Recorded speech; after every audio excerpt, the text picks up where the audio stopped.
be starting in 60 seconds.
Good morning.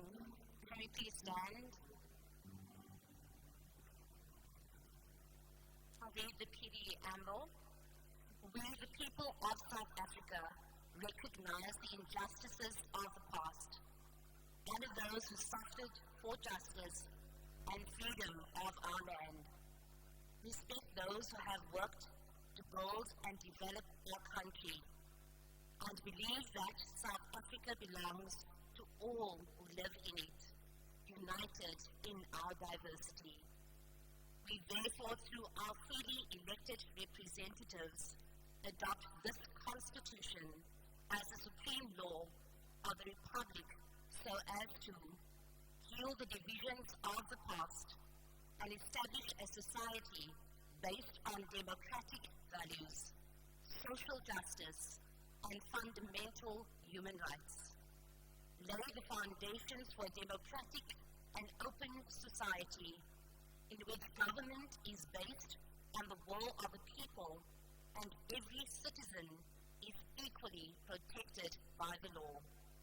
Improve the equality of life of all citizens and free the potential of each person, and build a united and democratic South Africa able to take its rightful place as a sovereign state in the family of nations.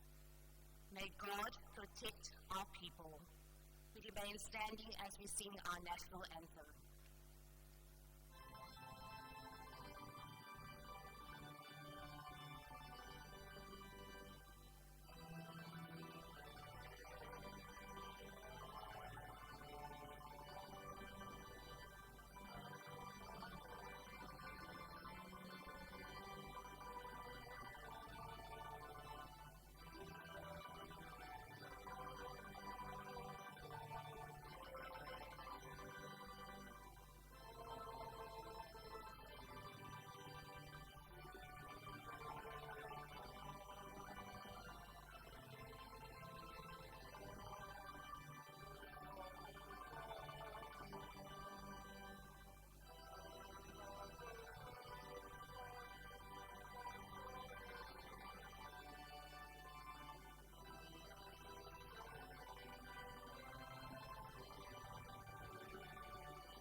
fellow South Africans, comrades, brothers and sisters. It gives me great pleasure and it is a great privilege and honor to together with my colleague Reverend Meriki Stein and also on behalf of the Church Council and the congregation of the Groote Kerk to welcome each and every one of you to our place of worship and also the institutions and the organizations which you represent. We would also like to welcome those that are listening and gathering with us this morning online. It is good to have you with us as well. This is a place where we are humbly and continuously seeking ways in which to serve and love the community of the Western Cape and the people of our country. We have indeed come a long way to where we are today. I have been asked to open this meeting by also reflecting on the historical context and the significance of this place that we are gathered in today. This building is called the Groote Kerk, Dutch for Great or Big Church, the mother church of the Dutch Reformed Church in South Africa. Many other churches also grew and developed and separated from the DRC, or the Dutch Reformed Church, over many years. This congregation was formed in 1665 and is 356 years old, making it the oldest Protestant congregation in South Africa. Since 1704, people have been worshipping God here and baptizing their children, sitting at the table here in front and sharing communion and community. It is a place where people come to find love, comfort, hope, courage, vision, community, justice, rest, and peace. This whole historic area where we are situated in, next to the slave lodge behind me, the company's garden, the Houses of Parliament, St. George's Cathedral, Green Market Square, the Grand Parade, the Castle, District 6, the Boerkaap, has been a core part of the lives of many of our forebears and a continuous site of struggle for freedom. Situated next to our country's seat of parliament, or seat of power, Parliament, we are reminded that we are also called to testify to the way of service, love, and peace to all leaders and formations of power in our country. Here we need to seek and instill and live by the values of love and peace and find a new way of being in this world and to learn and live in the way of Ubuntu. The tragic reality is that it has not always been such a space for all the people of South Africa. There has been times when we also loved power more than we loved our neighbor, forgetting that we are to speak prophetically against any forms of abuse of power. We did not always seek justice and show mercy to all. But the winds of freedom and change will always continue to blow.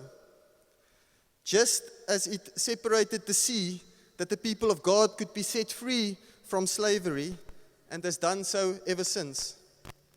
Such winds also blew through this building.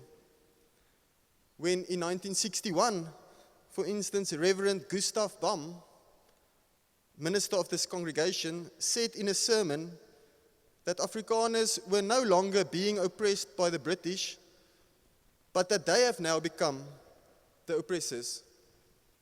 The sermon caused an uproar and was even discussed in Parliament next door. Then in 1983, the Reverend Herbie Brandt, who was then the minister at St. Stephen's Church, said from this pulpit behind me during a Sunday service that the message of the gospel was incomplete if it included only spiritual salvation and not social and material salvation. He referred to the gospel in that sermon that speaks of loving your neighbor and said, yet not even 1 kilometer from here, this church is failing to love its neighbor in District 6. Reverend Brandt is quoted as saying, the atmosphere in the vestry afterwards was pretty chilly. Some congregation members walked out during the service, and the church council received 35 letters of complaint, and Reverend Brandt was subsequently barred from preaching here again. Since that Sunday, when Reverend Brandt, with great courage, confronted the congregation with the truth of the gospel, a lot has happened in the church and in our country.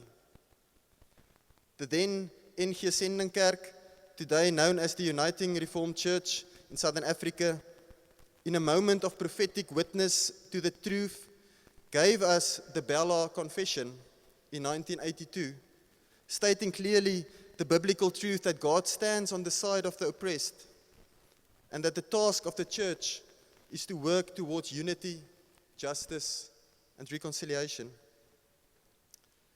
And on this day, 27 April 1994, now almost 3 decades ago, South Africans of all backgrounds stood in long queues to vote for change, for democracy, and for freedom.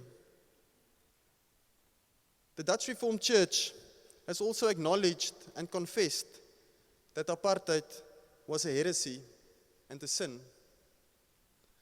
The church has also confessed to its subjection of women and oppression of the LGBTIQ+ community.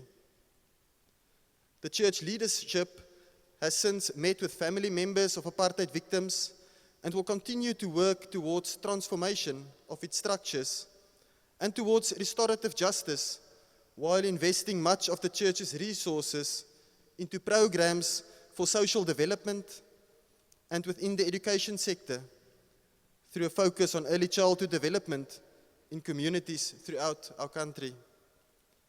In this very space that I am standing and you are going to stand today, not long ago, we had a holy experience, a holy moment when Fort Kalata's son, Lucanio Kalata, met with and spoke to Hendrik Verwoerd's grandson, Wilhelm Verwoerd, about the crime of apartheid and the way towards restitution and reconciliation during a Sunday service in 2018. Our being here today in this space is therefore a powerful reminder that change is possible when the people come together and work together. And we should take inspiration from being here today as we gather as the people of South Africa to say loudly and clearly to political and corporate leaders and many others in positions of influence and power that there is no place in our country for what the United Nations calls the insidious plague of corruption. And we are mobilizing, all of us together, to struggle together for freedom from corruption. The space you will be speaking in today is a space which has seen many lives, struggles, and history unfold. In this church lies buried former governors of the Cape and influential persons such as Kretua of the Gorangaikona, former prime ministers and state presidents have sworn their oaths of office at this exact spot we are standing today. And in 1994 and in 1999, President Nelson Mandela stood at this very lectern that I am standing at and you will be standing to speak to the congregation. In this conversation he had with the congregation that day on 7 February 1999, he said, and I quote from his speech, which I translated from Afrikaans to English, the following. I spoke in Parliament on Friday of an RDP of the soul. It is our task, our first task as government, to change and improve the basic living conditions of people by providing housing, clean water, electricity, healthcare, decent education, jobs, safety and protection. However, we learn daily that there is an even more basic task of reconstruction ahead of us, to make our country and our society healthy in its core. This is the task of moral reconstruction.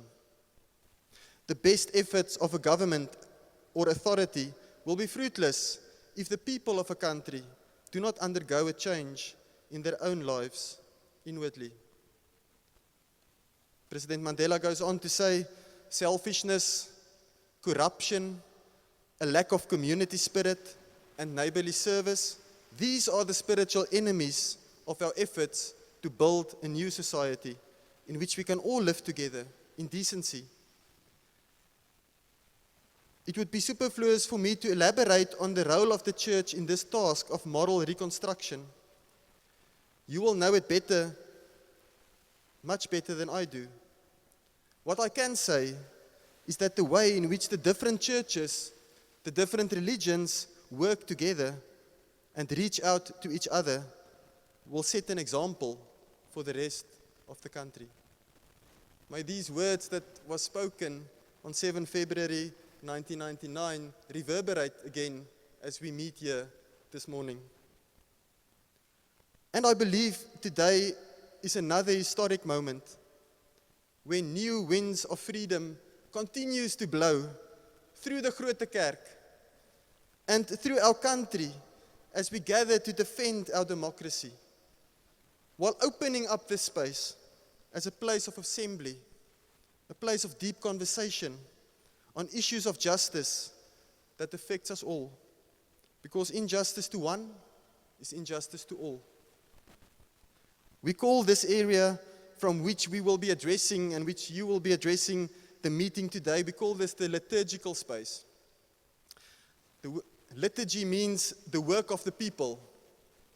So today we welcome you, the people of South Africa, from all different sectors of society.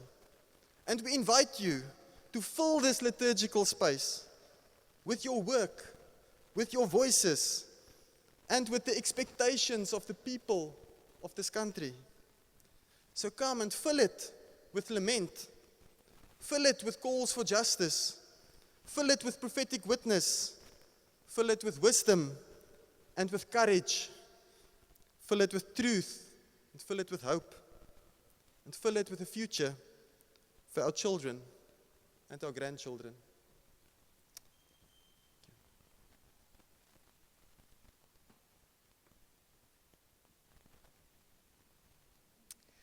Fellow brothers and sisters, adding to the historical context and the political context of this building, this is also a place of worship.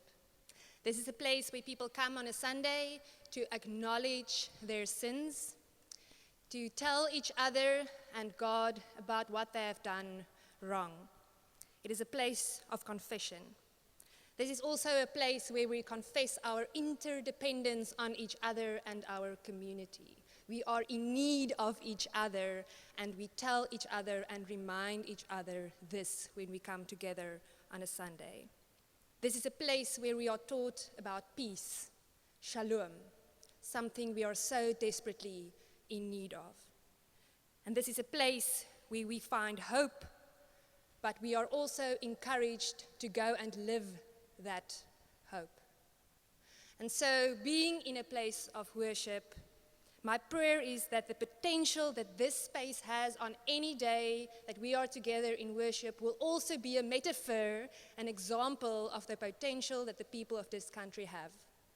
The potential to confess our sins, the potential to admit that we are dependent on each other, the potential to realize peace in this country, and the potential to go and live in hope. I want to end off by reading from Isaiah 58. Shout it aloud, do not hold back. Raise your voice like a trumpet.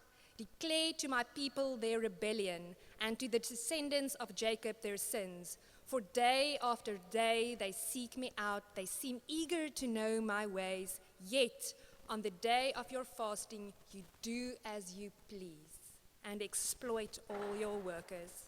Your fasting ends in quarreling and strife and in striking each other with wicked fists. You cannot fast as you do today and expect your voice to be heard on high. Is not this the kind of fasting that I have chosen? To loose the chains of injustice and untie the cords of the yoke, to set the oppressed free and break every yoke, is not to share your food with the hungry and to provide the poor wanderer with shelter, when you see the naked, to clothe them, and not to turn away from your own flesh and blood. And then your light will break forth like the dawn, and your healing will quickly appear. And then your righteousness will go before you, and the glory of the Lord will be your rear guard. Then you will call, and the Lord will answer. You will cry for help, and he will say, Here am I. If you do away with the yoke of oppression, with the pointing finger and malicious talk, and if you spend yourselves in behalf of the hungry and satisfy the needs of the oppressed, then your light will rise in the darkness, and your night will become like the noonday. The Lord will guide you always. He will satisfy your needs in a sun-scorched land and will strengthen your frame. You will be like a well-watered garden, like a spring whose waters never fail.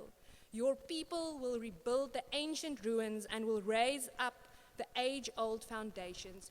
You will be called repairer of broken walls, restorer of streets with dwellings. I want to invite you to stand in a moment of silence or prayer in whichever way you feel comfortable, and acknowledge that what we are doing here today is bigger than ourselves.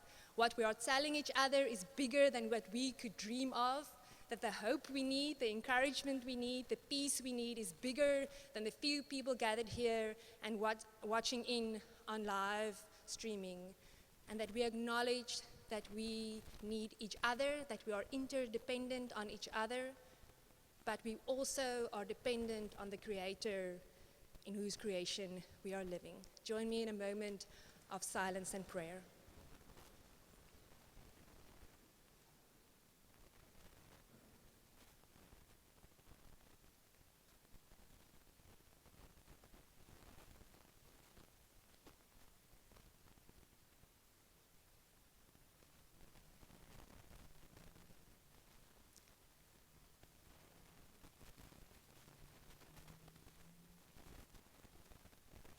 Amen.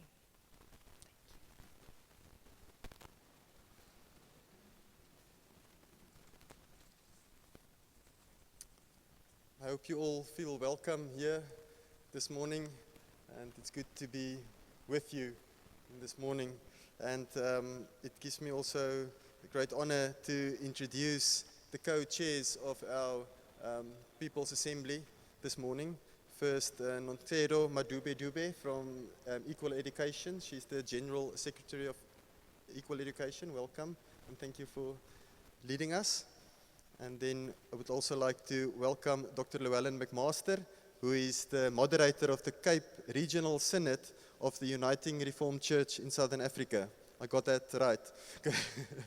It is good to have you here as well, Llewellyn, and thank you for leading us in this meeting. I hand over to you.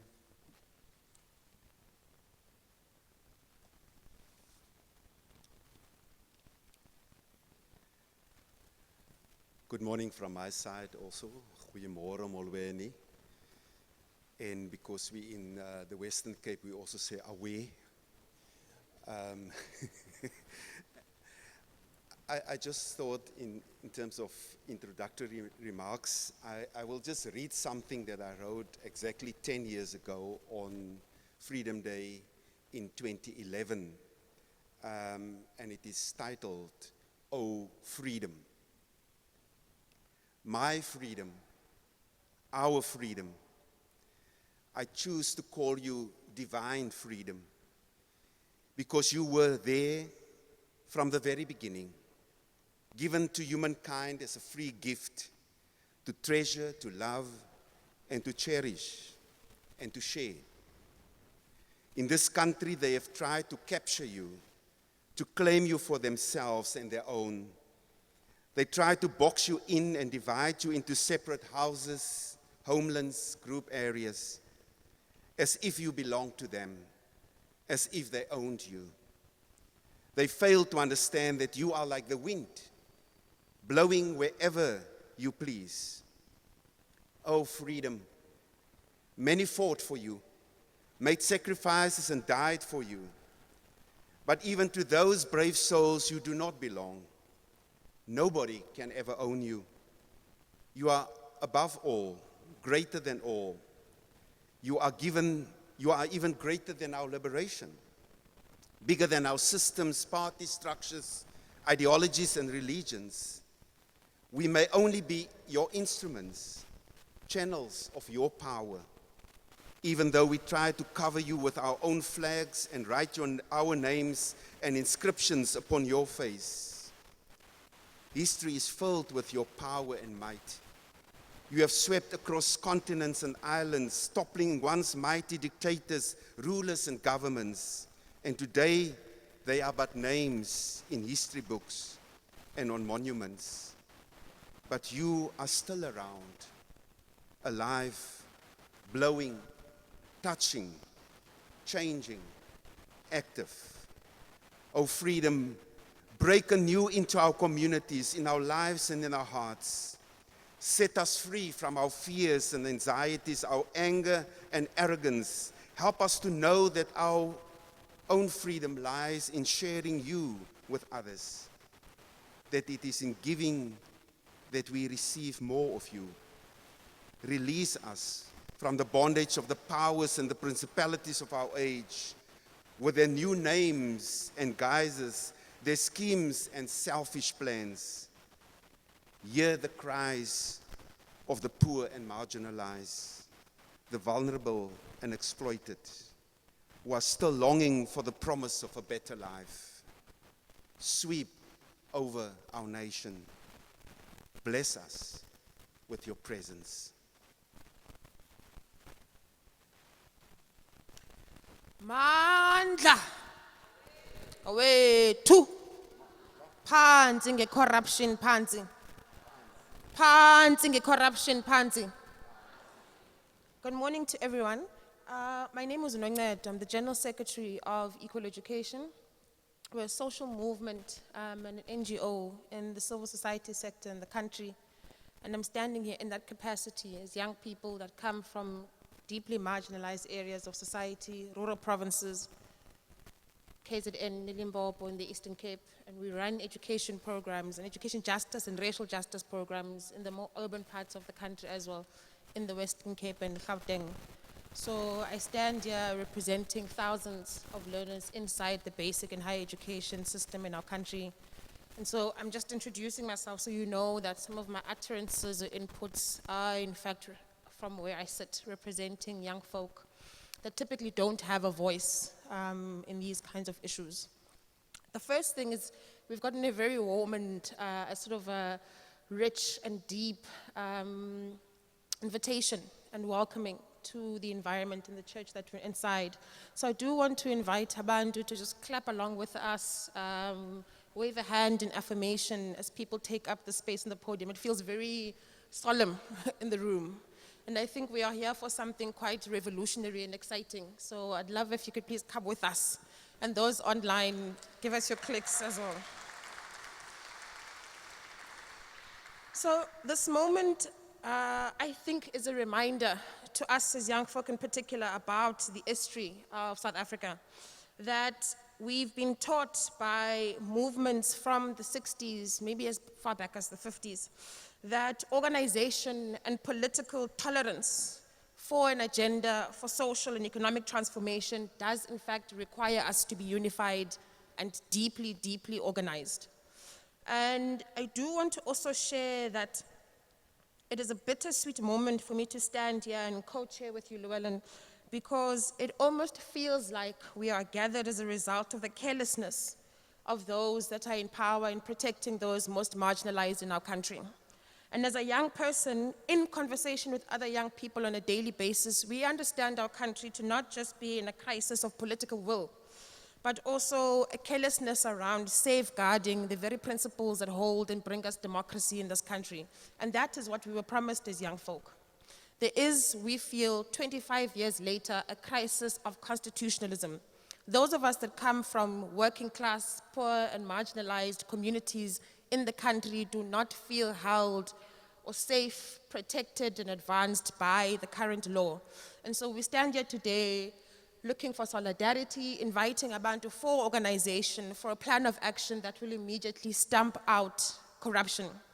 Umfundisi spoke here earlier and said we must use words that prophesize the kind of country that we want to live in, and so we speak truth to power. Amandla. Okay, so I start the program now. I'm done pontificating. We are going to start with the religious sector. So we want to invite people. Okay. We do have a music item before, so I think it's great. So we don't run straight into it. We'd appreciate if comrades could get ready for a really wonderful experience. And after that, we will begin to get inputs from those that are here and representing different parts of society. I hope we are able to give them love and affirmations as they give us a lovely piece. Thank you, appreciate it.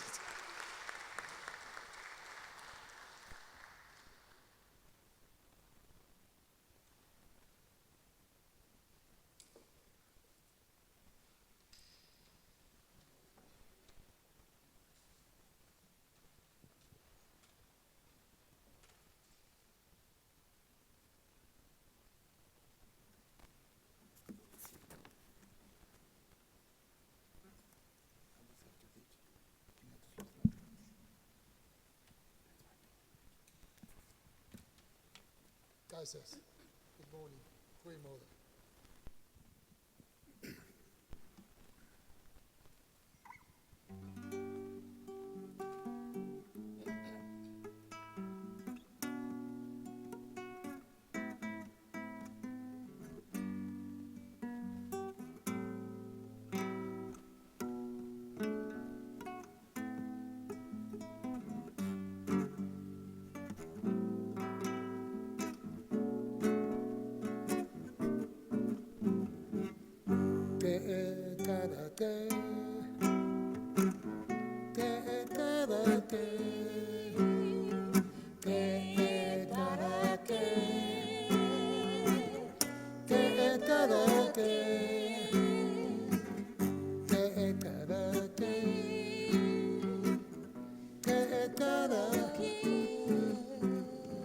It was about the year 1993, the big president was seen. Talked about the first citizens of the land who were here originally.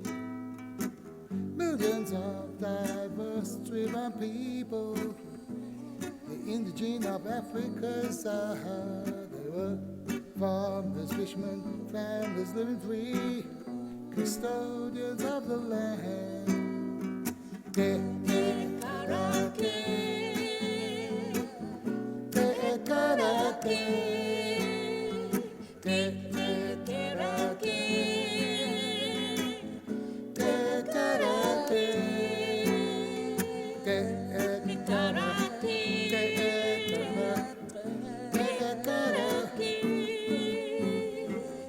was about the year 1600 something, 3.5 times ago.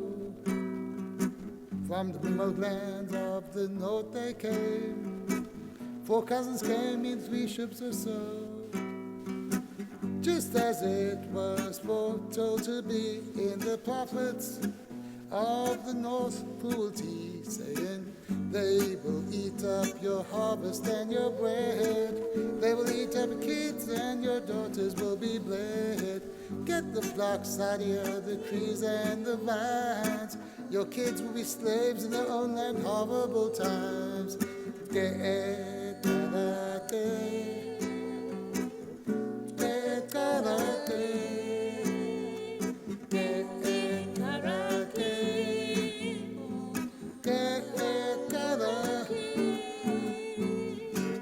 It was about the year 1700 something, and Groote men arriving inland from the north.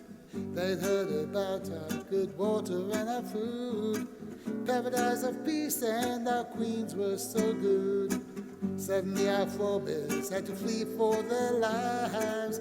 Higher up in the mountains they scrambled to survive. Rock painting sacred inscriptions in the caves. Their claim to the country they sketched in their graves.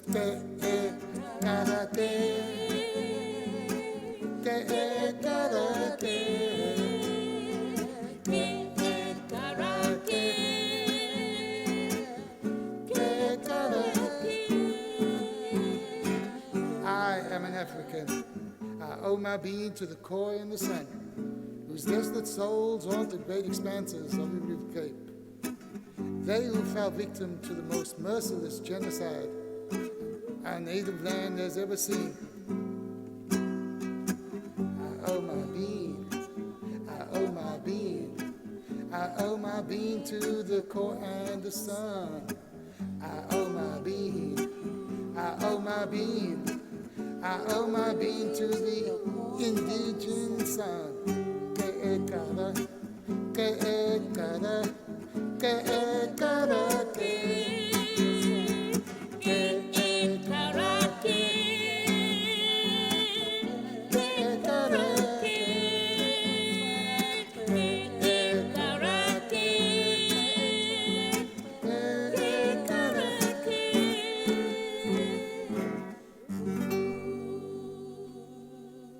Gangans.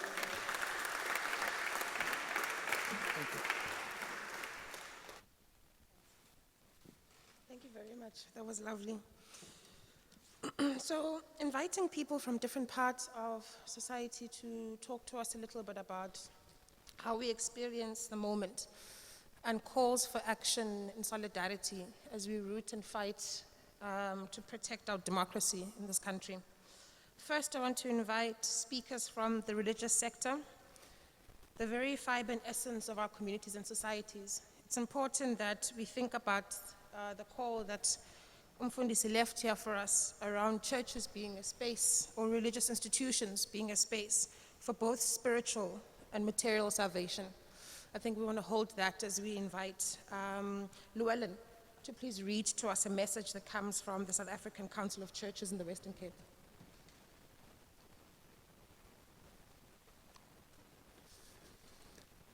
I read this message on behalf of South African Council of Churches, Western Cape, and it was submitted by the chairperson, Dr. Lionel Lowe.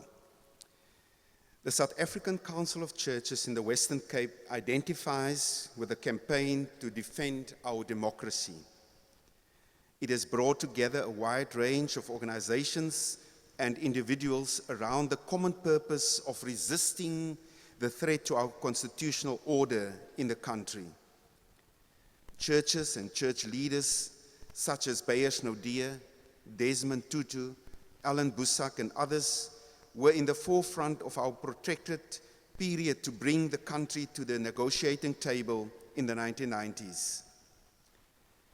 There are so many of our compatriots who paid a heavy price. Some made the ultimate sacrifice to ensure our aspiration for freedom becomes a reality. We cannot allow this hard-fought historic gain to be lost to the forces of anarchy and darkness. We are reminded on a daily basis of the extent to which some compatriots are going to abuse and repurpose our democracy to enrich themselves and to deprive ordinary South Africans of the services they deserve, and to rob them of the democratic dividend to which they aspire. Personal greed, cronyism, nepotism, nurture the endemic corruption that undermines our institutions and democratic architecture. The cumulative effect is the betrayal of the dream encapsulated in our Constitution.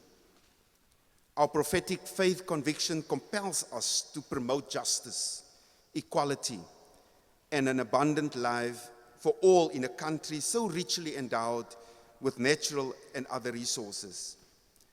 The democratic framework established through our Constitution facilitates the promotion of such values and the practice of transparency and accountability.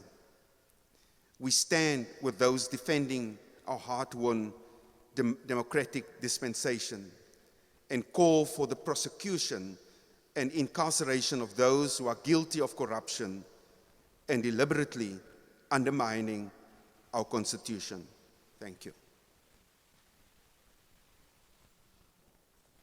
Thank you very much, Llewellyn. And still talking with or accepting input from leaders of spiritual institutions that are indeed places of refuge that can help us think about how we receive our, what Umfuntula was called democratic dividend. I love that. As an aspiration. I want to call on a representative from the Muslim Judicial Council.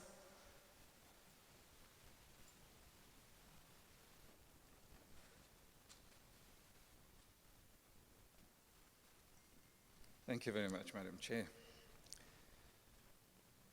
Our honored and respected members here of the Groote Kerk, the leadership of Groote Kerk, fellow comrades, fellow South Africans, good morning, Molweni, Assalamu alaikum, and Shalom.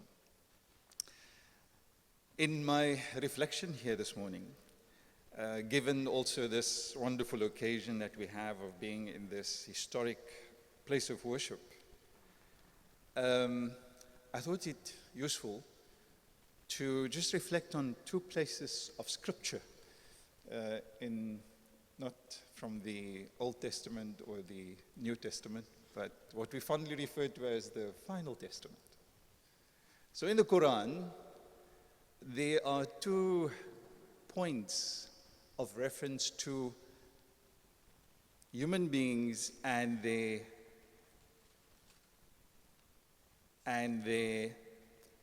accountability inter se. And in this particular reference, incidentally, it references God's bounty. In that, He, in the law of how the natural order runs, is that God keeps one group of people in check by means of another group. And He describes this as bounty in the sense that had it not been like that, you would have found monasteries, churches, synagogues, mosques, in which the name of God is celebrated abundantly, being laid to waste and destroyed. The second reference to this is about also human accountability, is where He says, had it not been that God keeps one group of people in check by means of another, the earth would have corrupted. لَفَسَدَتِ الْأَرْضِ is the Arabic translation there. The earth would have been corrupted. And then He says that is the bounty of God. So the inverse of that is that if we don't implement this bounty of God, that He guarantees that He will ensure that one group of people will be kept in check by virtue of another, then it means that the earth will fall into corruption.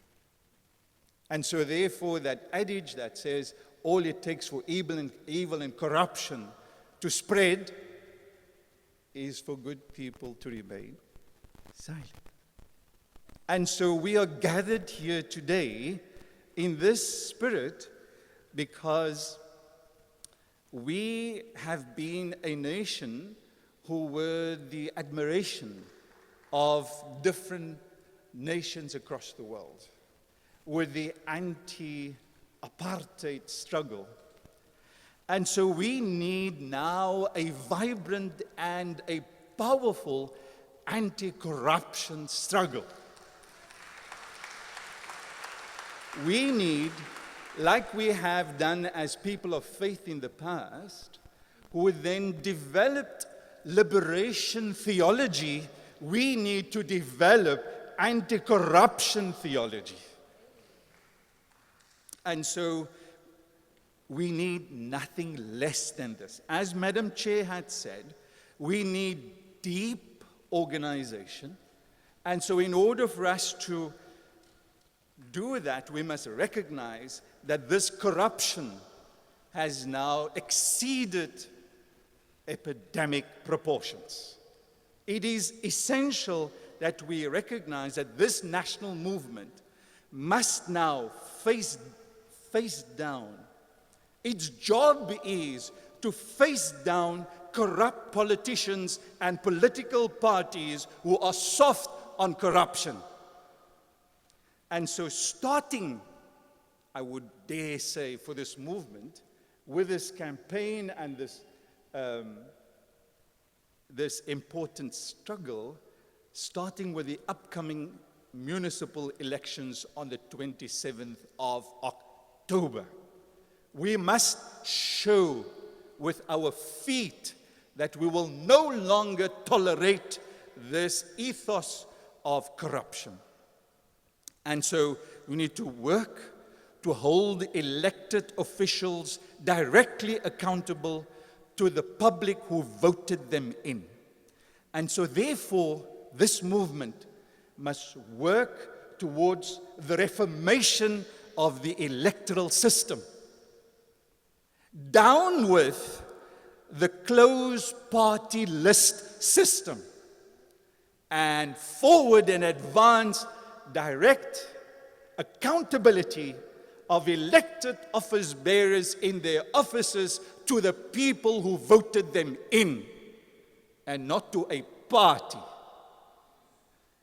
And so the masses require to be mobilized in this, because this day, Freedom Day, can we imagine that our masses have reason to celebrate?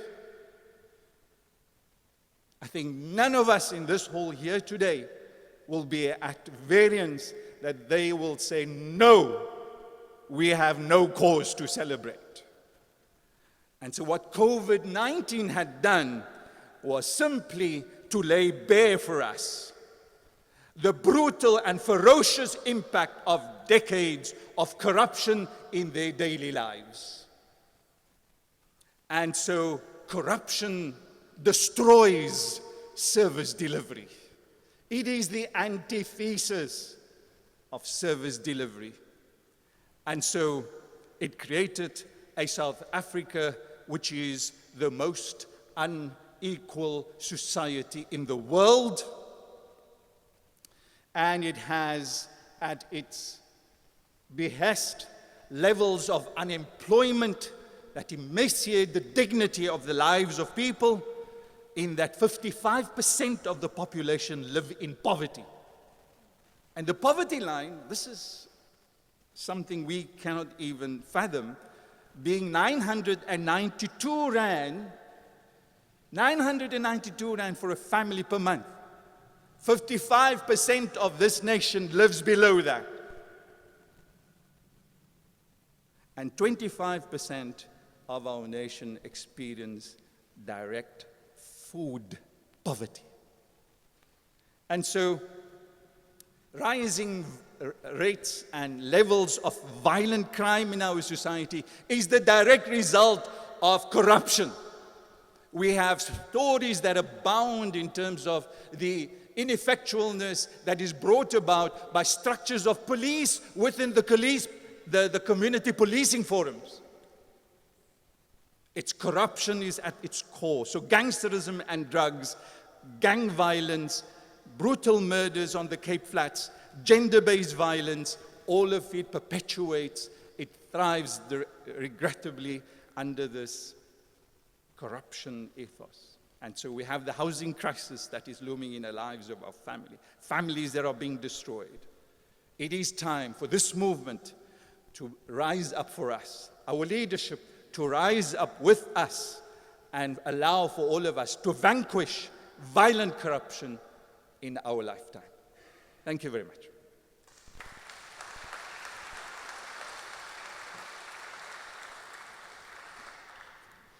Sure. I think as chair, I typically want to do a little bit of my own reflection on the previous speaker, but I'm watching the time, so I won't do that. But I do want to just say there's a plan of action or call to action that has been left here for us to think about how we indeed use the local government elections coming up in October to show with our feet and with our energies our intolerance for state and government corruption, but rather encourage people to think about the true reformation and transformation, I'd call it as well, of our party politics system at the moment, and think about electing leaders in our communities that will be accountable and hold the issues and needs of people before that of their political parties. I think that is an earnest call that I second just in my personal capacity, but I say viva to that. Now, while we think about the impacts of COVID in our country, we also must think about not just the socioeconomic sort of impact, but also the laying bare of the deep socioeconomic inequalities in our country, and there are no better people to speak about that impact than the workers. Now, I've found here the slogans of COSATU because I wanted to call Comrade in the ways that he best knows. That it is indeed an injury to one is an injury to all, and that COSATU understands itself to signify the vision of the union of social solidarity that indeed will bind the working class today and in the future.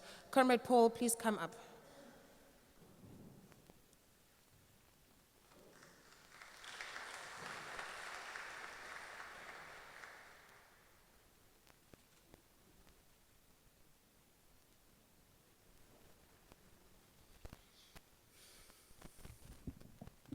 Mandla. Comrades, good morning. Friends, good morning. I have prepared a speech because I was told to make a speech here. But I'm not going to make a speech.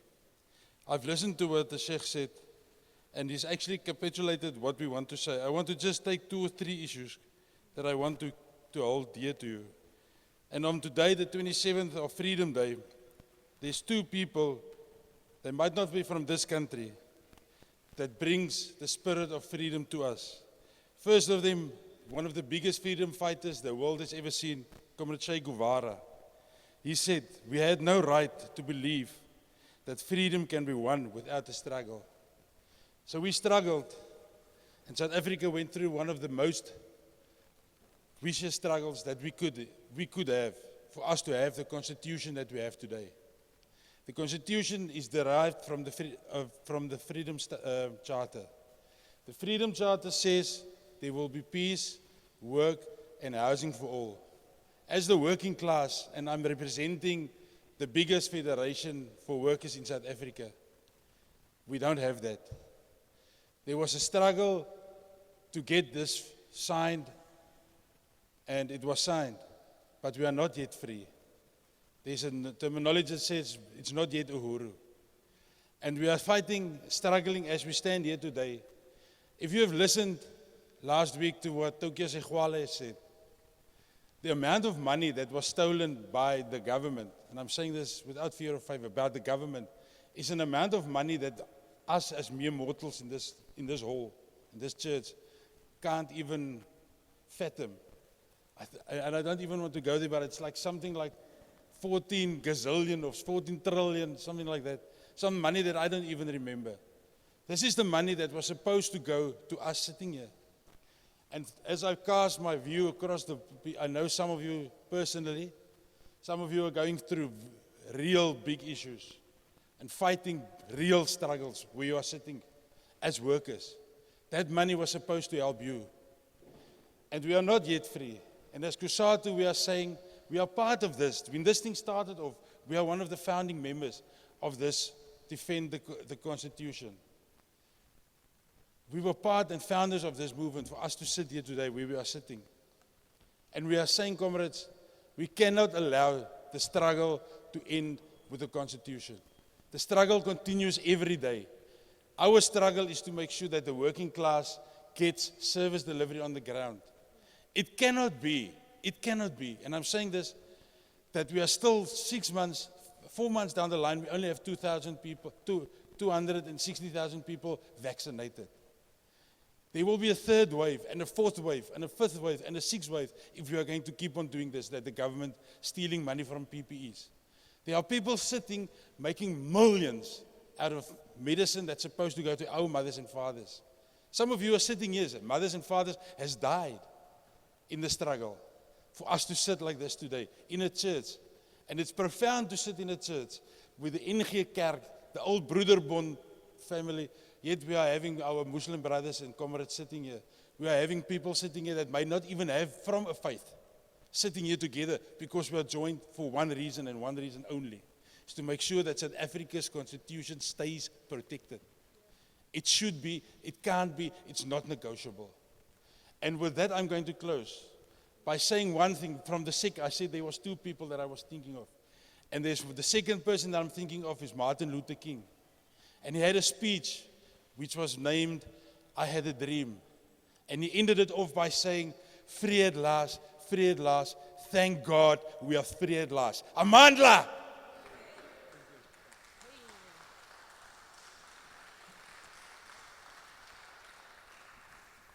Thank you very much to comrades from COSATU. I do think we must acknowledge and continue to pressure formations like COSATU and the very noble position they've taken around government corruption and the ruling party, and encourage the workers that represent working class parents and families to continue to stand with us in solidarity beyond the failed alliances of the post-apartheid era.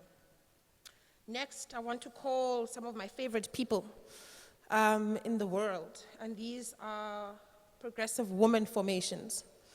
And so whilst we look for an emancipatory agenda that feels different, we call on everyone inside Defend Our Democracy in the hall today in the Western Cape to center and think deeply about the socioeconomic impacts this moment has had on women in particular. We spoke here about the relationship between inequality and violence, and I think the group of people in our society, aside children, that experience this the most, but are still in fact the anchors of the values of our society, would be these progressive groups of women. So I'd like to call on Lucinda Adams and Janine Josias to come and talk to us about the expressions of women in the Western Cape as we work towards defending our democracy.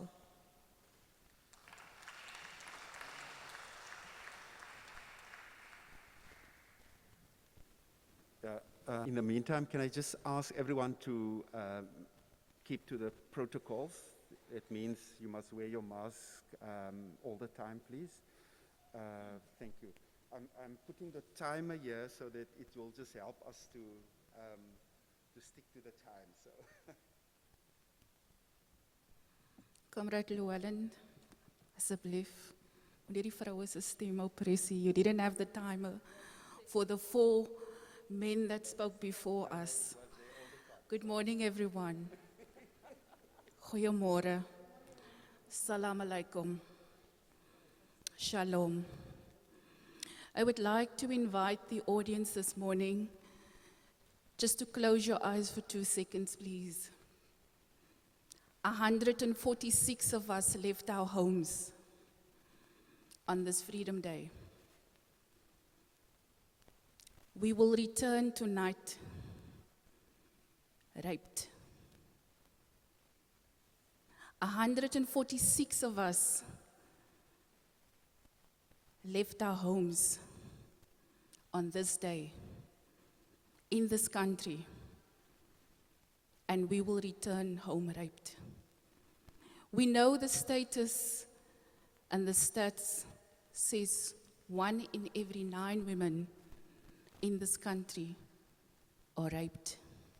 In fact, 1,413 women left their homes. 1 reported rape. The 8 didn't. That 1,148 were our daughters, our sons, our mothers, our lesbian daughters, our gay sons. Where is Section 9 and Section 27 in this Constitution of this country? You may open your eyes. My name is Lucinda Evans. I am the coordinator for 1 Billion Rising South Africa Women's Movement. And this morning, as I stand here, I want to ask the following questions to this house. If you look across this church, picture 146 rape victims. This is the daily stats of our country. I take you back to 5th September 2019. 20,000 of us were standing not so far from this building. The number 1 protector of this country, our dear president, he made a speech. Let's fast forward to the 27th of April 2021, where the daily stats is 146 women in this very country, including LGBTQ survivors, victims, are raped daily. I will give over to our co-presenter, Dr. Janine Josias. Thank you very much.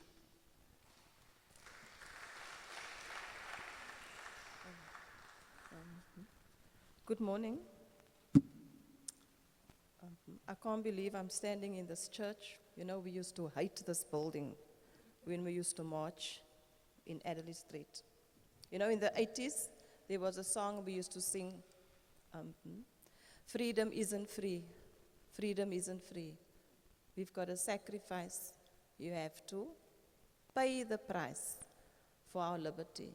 And we are paying that price today very dearly for our liberty. Our women, our kids, LGBTIQA+, our men are being raped every day. And I do challenge the pastors, our sheikhs, our worker leaders. This is a pandemic before COVID came, and it demands attention. You are, what is the word? False, man, what is the word? False. If you do not fight this together with the other fights that we are leading, you cannot on the one hand fight for equality and justice and equal pay and all of that, and on the other hand you remain quiet when people are raped, or you are even that rapist or facilitating the rape. And I know what I'm talking about, because at the hospital that I work, I see 250 rapes every month, which means times that by 8, that is the number of rapes I am supposed to see. I'm supposed to see 2,000 rapes a month. I only see 250 rapes a month, because the other 8 did not report every day, as Lucinda said. I just want to give you 2 scenarios. I got a young teacher, a gifted young woman, raped by her school principal in Mitchell's Plain. I looked him up on Facebook. His school ticks all the right boxes. A garden, eco garden, Black Lives Matter. His school stops. He rapes one of his young teachers, drugs her and rapes her. Because of obstacles in the system, she only gets to my consulting room at the state hospital after 9 days. She does not want to lay, she doesn't want to make a case, because she says to me, Dr. Josias, there's no evidence. I said, no. Your testimony is enough. The victim impact report is enough. We do not always have evidence because we know people report late. I convince her. After 2-3 hours, yes, let us lay a charge. We go through the whole thing. When a docket gets to court, what does the prosecutor tell her? Well, your case doesn't have a very good chance of a successful prosecution. She does not get her day in court. She cannot name the person that has raped her. He continues at the school in Mitchell's Plain. Can we name his name? Well, we should be, because we should start saying the name, say his name. And he still does that. Another patient, 18-year-old girl, raped by her uncle, and she comes to me within 16 hours of the rape. I have evidence. I can collect evidence from this young girl. I'm excited. There was no condom. She didn't bath. I've got the panty. I've got the pad. I collect evidence. What do I do with the evidence? I send it to the lab, the forensic science lab, state of the art, in Plattekloof. I give my patient hope. I have hope. What happens?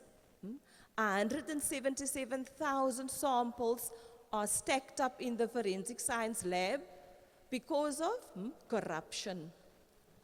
What hope do I give my patient when I convince them, please lay a charge so that we can get these rapists behind bars? Okay? In this year, no samples have been done at that lab. I collect evidence. I get called out at 2 in the morning, at 5 in the morning, at 10 p.m. at night, on my way to the hospital. I ask myself, what the hell are you doing? Because you are going to get evidence for what? Just to land up in a pile of 177,000? That is what corruption does. I have another patient, she's 14 years old, mentally challenged. And she comes to us 31 weeks pregnant, and she's raped by her opposite neighbor. He is 30 years old. The evidence is the unborn baby. The baby is born. The evidence is there. DNA is taken from the suspect. DNA is taken from the baby. DNA is taken from the mother. What happens to the DNA sample that we take? It is on a pile of 177,000. So you are damned if you do, and you're damned if you don't. So this lab, as I've said, 177,000, just imagine 177,000. We see 2,000 rapes only at the hospital where I work, at Karl Bremer Hospital in Bellville. 2,000 of my samples of the doctors that work with me are on that pile. How many other samples are not on that pile? Why do we do what we do? So, COVID-19 pandemic starts at the end of 2019.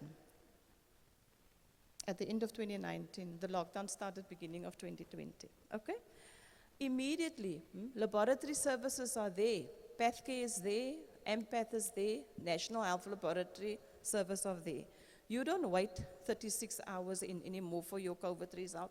You can get it within 4 hours. So where did that money come from now? Political will? Was there political will with COVID? There is no bloody political will when it comes to gender-based violence and to the lives and to the rights of our women and our children and our rape survivors. So, the rights of rape survivors, and when I talk about that, women are the most. Our children, our LGBTIQA+, our men are raped, our boys are raped. And I take my hat off to the young male survivor that has been raped by a very famous jazz musician in this country that sings gospel songs. In the name of God, they rape you. So I challenge the religious sector, you must clean your house, must call them out. Where are the rapes, are the rights of our rape survivors that are violated by non-functioning or absent victim empowerment rooms at the police station? When our patients are expected to sit and to talk at the desk and to be victimized again and again and again, who takes accountability for that? The Sheikh was talking about this Community Police Forum. Thank you for mentioning that. Who takes responsibility for that? It is pushed from pillar to post. Who takes responsibility when my patient goes and on the 5th of April she reports a rape at Mitchell's Plain at the police station? The minute they hear that she was raped in Bonteville, she gets taken to Bonteville, Bishop Laver's police station. When she gets there, what is she told? No. Where's the docket? Where's the statement? Back to Mitchell's Plain, up and down. That patient lands in my consulting room 13 days later, which means I must now once again write a complaint to the police ombudsman, to the head of the FCS. I'm tired of writing complaints. I'm a medical doctor. I'm supposed to do my work, but I'm writing complaints. Why? Services. Yeah, there's a lot of work that has to be done. The rights of our survivors are being violated when our FCS, and if I say FCS of SAPS, F stands for family violence, C stands for child protection, S is for sexual offenses. It's the FCS unit within SAPS, South African Police Services. When our FCS officers carry 80 dockets, 100 dockets, they're supposed to only carry 20 dockets. Then we push our police all the time. You must investigate. They can't investigate. They are taxis. Our police officers are taxis. They must take people to court. They must take people to hospital. They must fetch people from jail. When do they get time to investigate? Why can SAPS not get a separate service to take people up and down? I feel sorry for our police officers and what's happening at the end. Becky Tele is on TV all the time, talks a lot of stuff.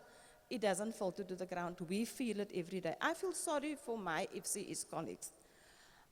The rights of our women are violated every day when the cases go to court and, of 1 minute, prosecutors are not competent. They don't know how to deal with these cases. They look for evidence of the lab, but the lab is not functioning. I mean, really, how are we supposed to work? The rights of our women are violated when the justice system, a judge doesn't know or doesn't want to understand or accept that the absence of injuries to a hymen, in fact, the hymen doesn't exist because the woman gave birth 4 times. The absence of injuries does not mean that the person wasn't raped. Why is my word not good enough? Why don't you investigate? So you always have to prove yourself.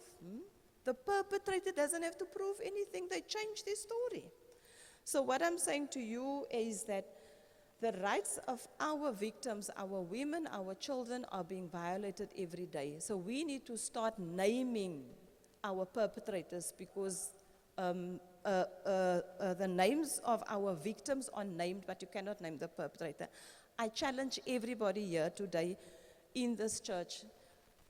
As we fight everything else, we have to fight gender-based violence because I can tell you, if you do not help that young girl at a point of need, she will end up in like a psychiatric hospital. She will end up taking an like overdose. She will end up becoming a sex worker, and then you want to point fingers. It is too late. We have a lot of work to do. I challenge all of you, please, people, this must be on our anti-corruption agenda. Thank you.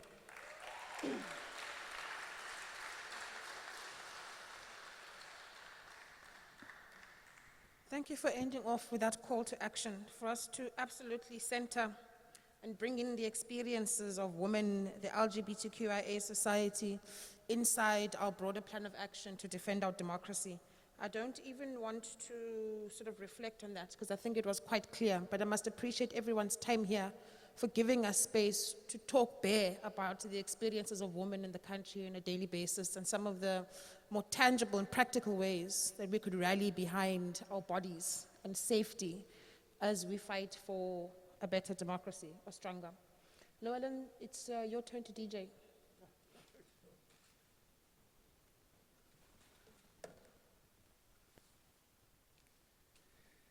Friends, we have been appointed as chairs. The program has been compiled by the organizing group. So we have to follow what was given to us. And it was agreed upon 5 minutes per sector. So you can just imagine if we continue to exceed the time that we will be here too long, and that was not the commitment. So I plead with you, just keep to the time. The timer is there to help us. And yes, Lucinda, I had it from the first speaker, so it's not that I discriminate between against women. We have Carlos from the Homeless People's Coalition. Is Carlos here? If not, then we move on. Vincent from Community Development.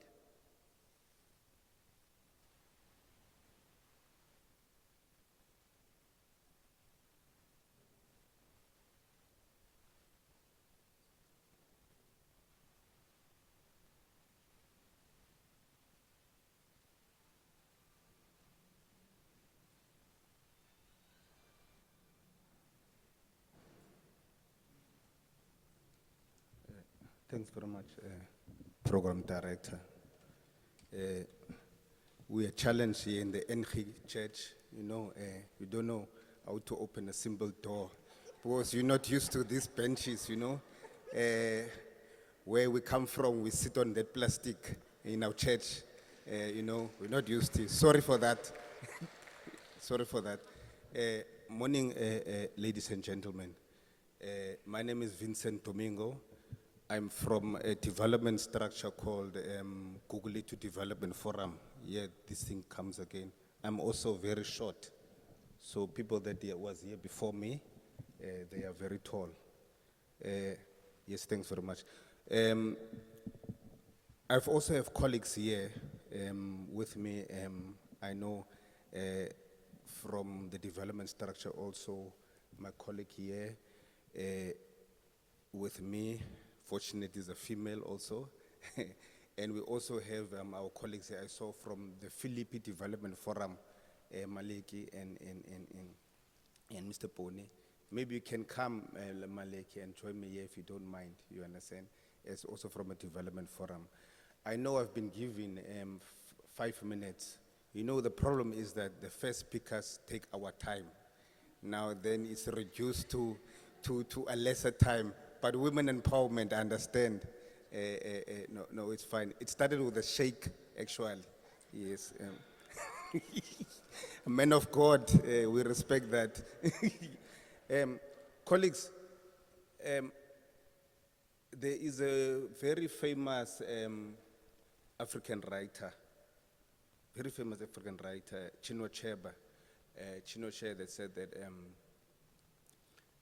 things fall apart. The center gave in.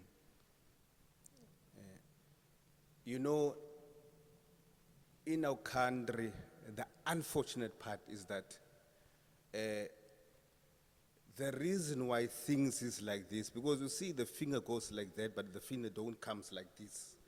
The reason why things is like this in our country is because we have relegated the power of civil society to a political institution named Parliament. We have relegated all our powers to them, and we decided after 1994 to sit back and watch the space.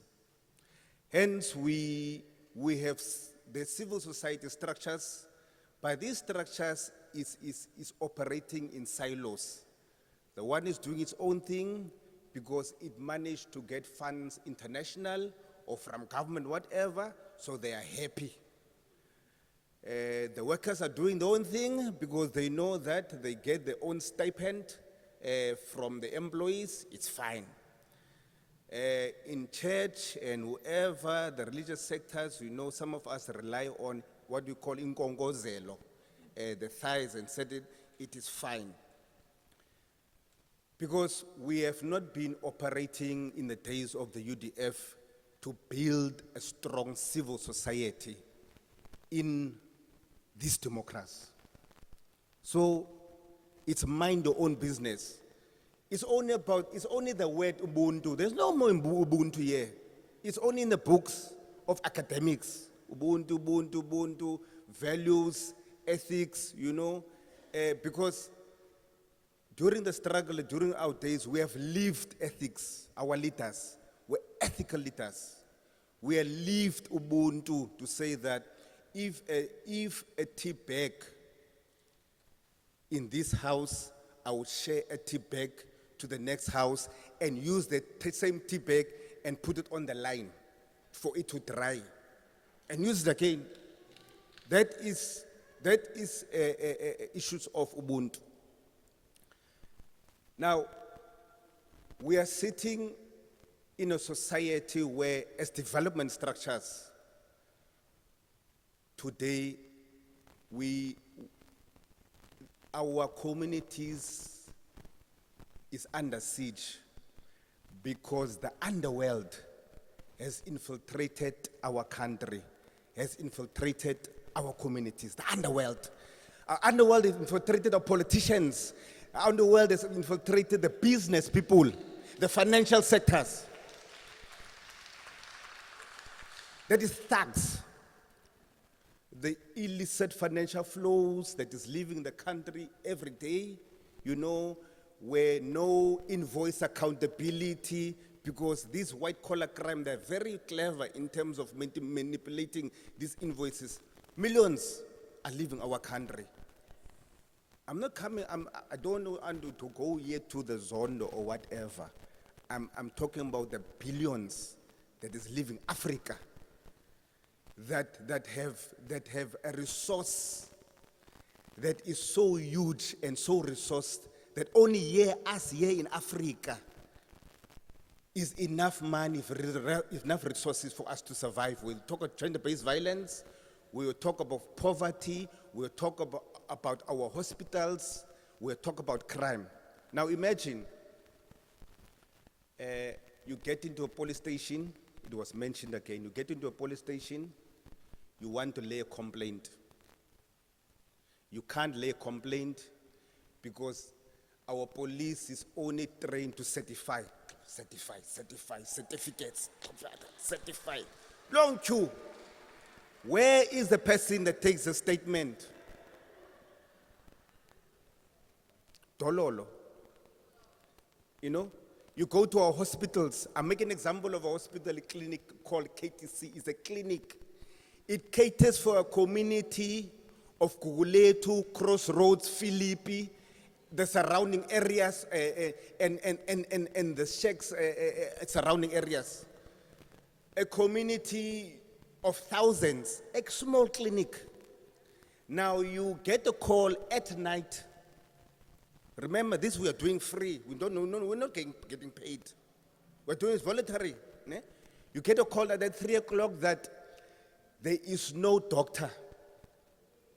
They take the person from KTC.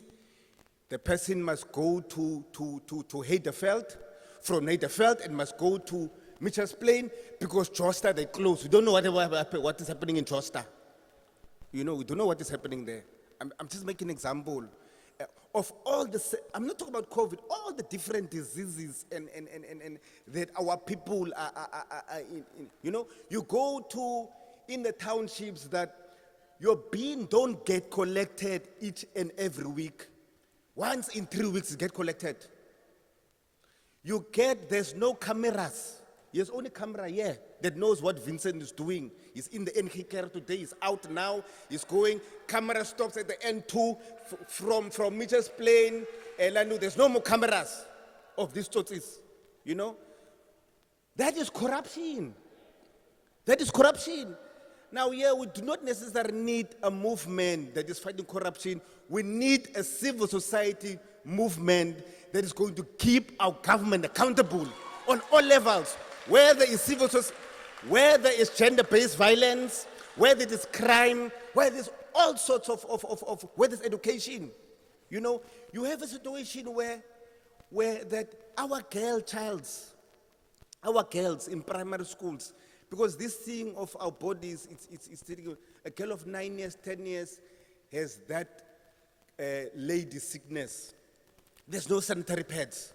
That person don't concentrate anymore. You understand? So from that education was even compromised from early childhood education in the primary school, in the high school. That person is obviously going to be a dropout. What is our dropout saying about our education system? So I'm saying, comrades, this house is very cold here. I thought we were going to have some revolutionary songs here. It's very cold, this Groote Kerk. Very cold.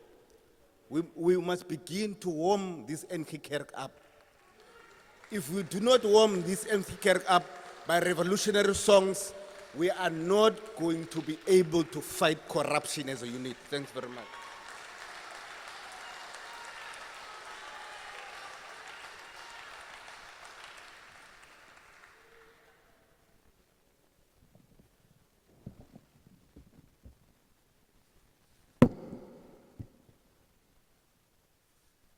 We'll now ask Nonledo to just speak on behalf of equal education.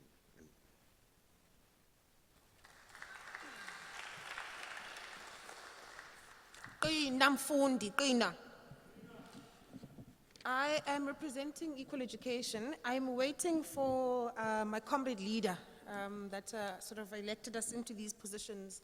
There is a learner on her way, and so when she does arrive, maybe she could have her 2 seconds then. But there are 4 things that I'd like to leave with people today. The one is that people frown upon using exaggerations in language, but the education system, the basic education system in particular, is in crisis in our country. While the Department of Education starts consulting with trade unions and school governing bodies and the potential to go back to school in a normal 5-day week, learners are telling us that they are excited at that idea and the potential to go back into an education that is sort of consistent, because they are in fact feeling like they're being left behind. Now, the learners that are sharing this expression are learners that come from the very rural northern parts of KwaZulu-Natal and Ngutu, who are at the moment going to school 1 day a week, and that's 4 times in a month. And so the generation of young people now in the next 3 years will be deeply impacted by the very unequal education system that we experience in South Africa. And so inside the fashion or the infrastructure of Defend Our Democracy, we would like the consideration of this collective to think about ways to support budget and fiscal austerity on education. The Education Department has lost over 2.7 billion rand to frontline services during this period, and that is all money that we understand to have been mismanaged through corruption, fruitless expenditures, njalo njalo. So we're looking for solidarity and support from our parents and peers and siblings in ensuring that basic education can in fact secure adequate resourcing. And the reasons this is pertinent for us and what we've seen sort of amplified during this COVID period is that there is deep and severe lack and shortage of classrooms and teachers inside of our schools. Some learners are talking to us from Gauteng, for example, and saying we appreciate knowing and having 36 people in a classroom in the rotational system, whilst we also grapple with having very little support for learning when we are indeed at home. Now it means that as schools go back to normal, classrooms will be at capacity of over 70 learners per classroom across the country again. And this leaves little space for things like physical distancing, which is a non-negotiable of this COVID period. So the safety of our teachers and learners in the basic education system is indeed in trouble.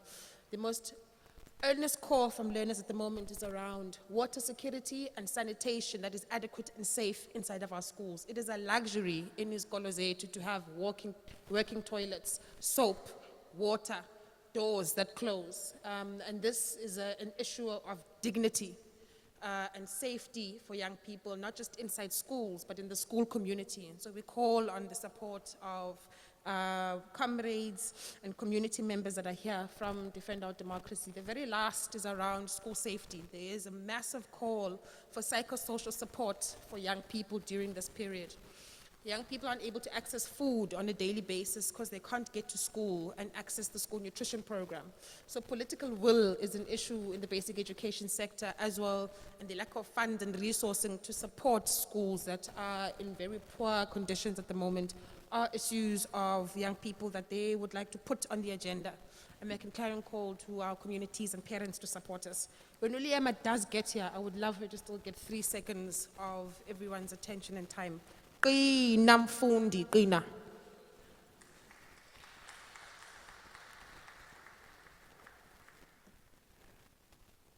I agree, it's very quiet, and I'm not sure if there's songs that we all know that we can sing.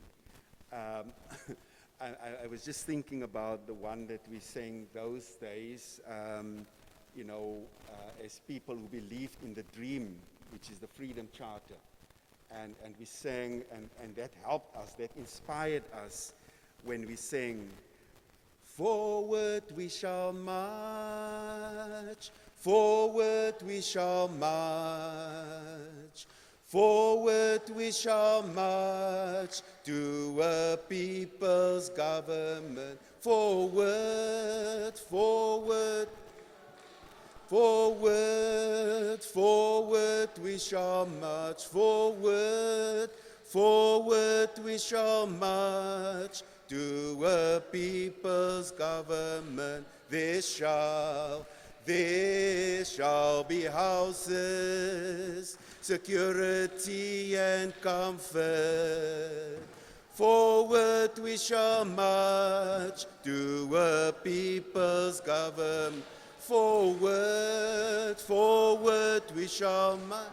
Forward, forward we shall.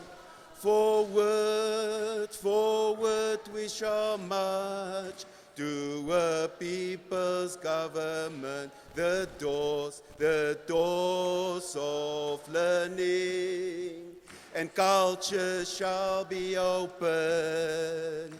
Forward we shall march to a people's government. The doors of learning and culture shall be open. Forward we shall march to a people's government. Thank you. So I'm just warming you up, rather, for the next song. Okay, now we move to the farms, and we have Billy from the Rural and Farm Workers Development Organization. Comrade Billy, welcome.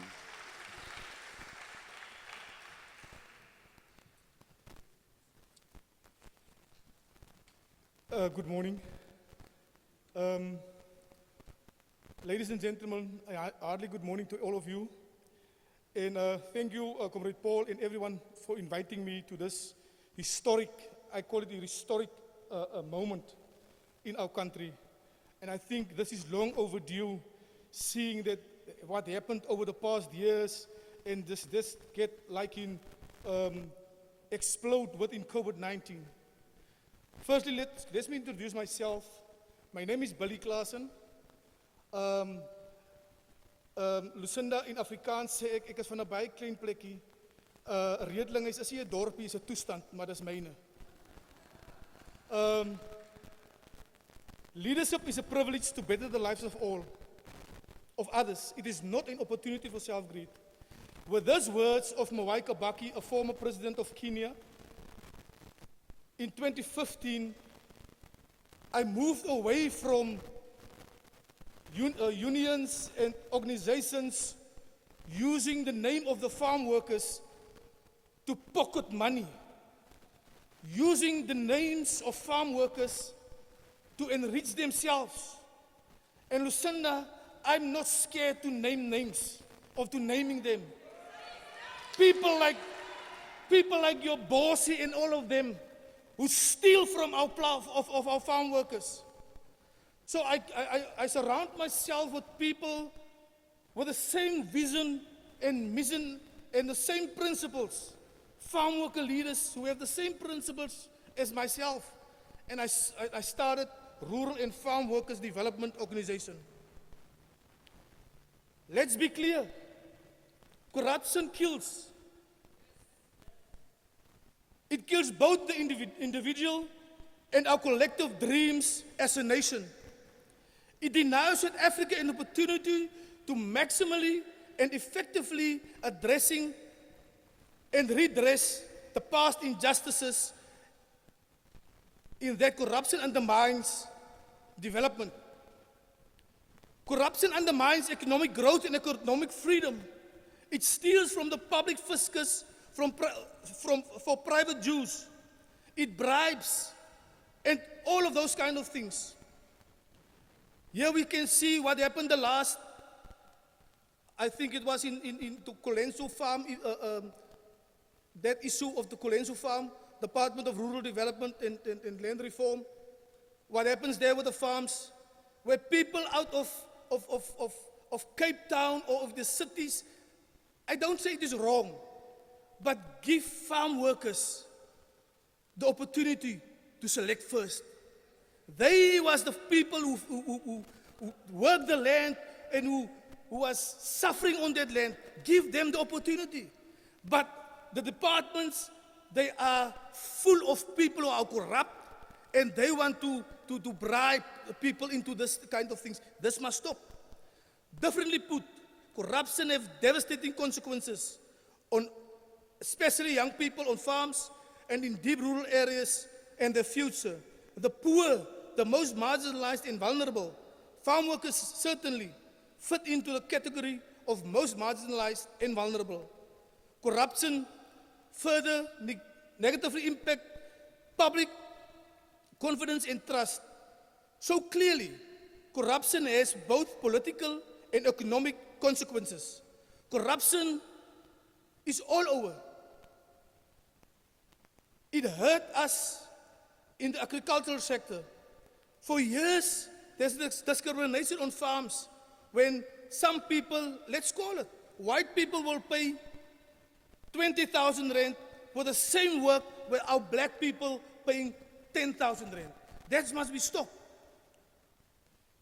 And we cannot sit here today speaking out against government corruption and then you don't want to speak out against corporate corruption. You must speak out against that because that is where it all starts. We must tackle corruption in all its forms and ways. As for the agricultural sector, in particular, corruption negatively impacted security of tenure for farm workers. It negatively impacts job security. It destabilized the rural economy and rural economic development, often to the expense of the poor. In conclusion, what needs to be done? I really think, firstly, corruption must be seen as a public emergency. Fighting corruption is crucial to growth in our economy, in our country. We must extensively and intensely with civil society organizations to work with them and strengthen anti-corruption coalitions of front. This network must go countrywide. We must publicly out the corrupt individuals, and there must be consequences, like my other speaker said. And I don't want to go over all of this. I will give it to the speaker in front here. But I want to end off with the words of one of the crooks, Warren Buffett, when he famously said in 2001, in his chairman's letter to Berkshire Hathaway shareholders, you only find out who is swimming naked when the tide goes out. And I hope that we will not it will not be too late to find out who's the corrupts within our midst. We need to fight them and we need to get them out of society. I thank you.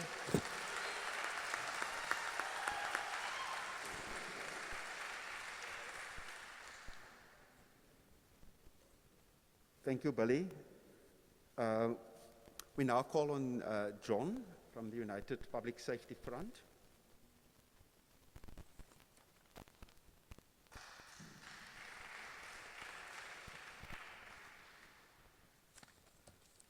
Thank you very much, Llewellyn.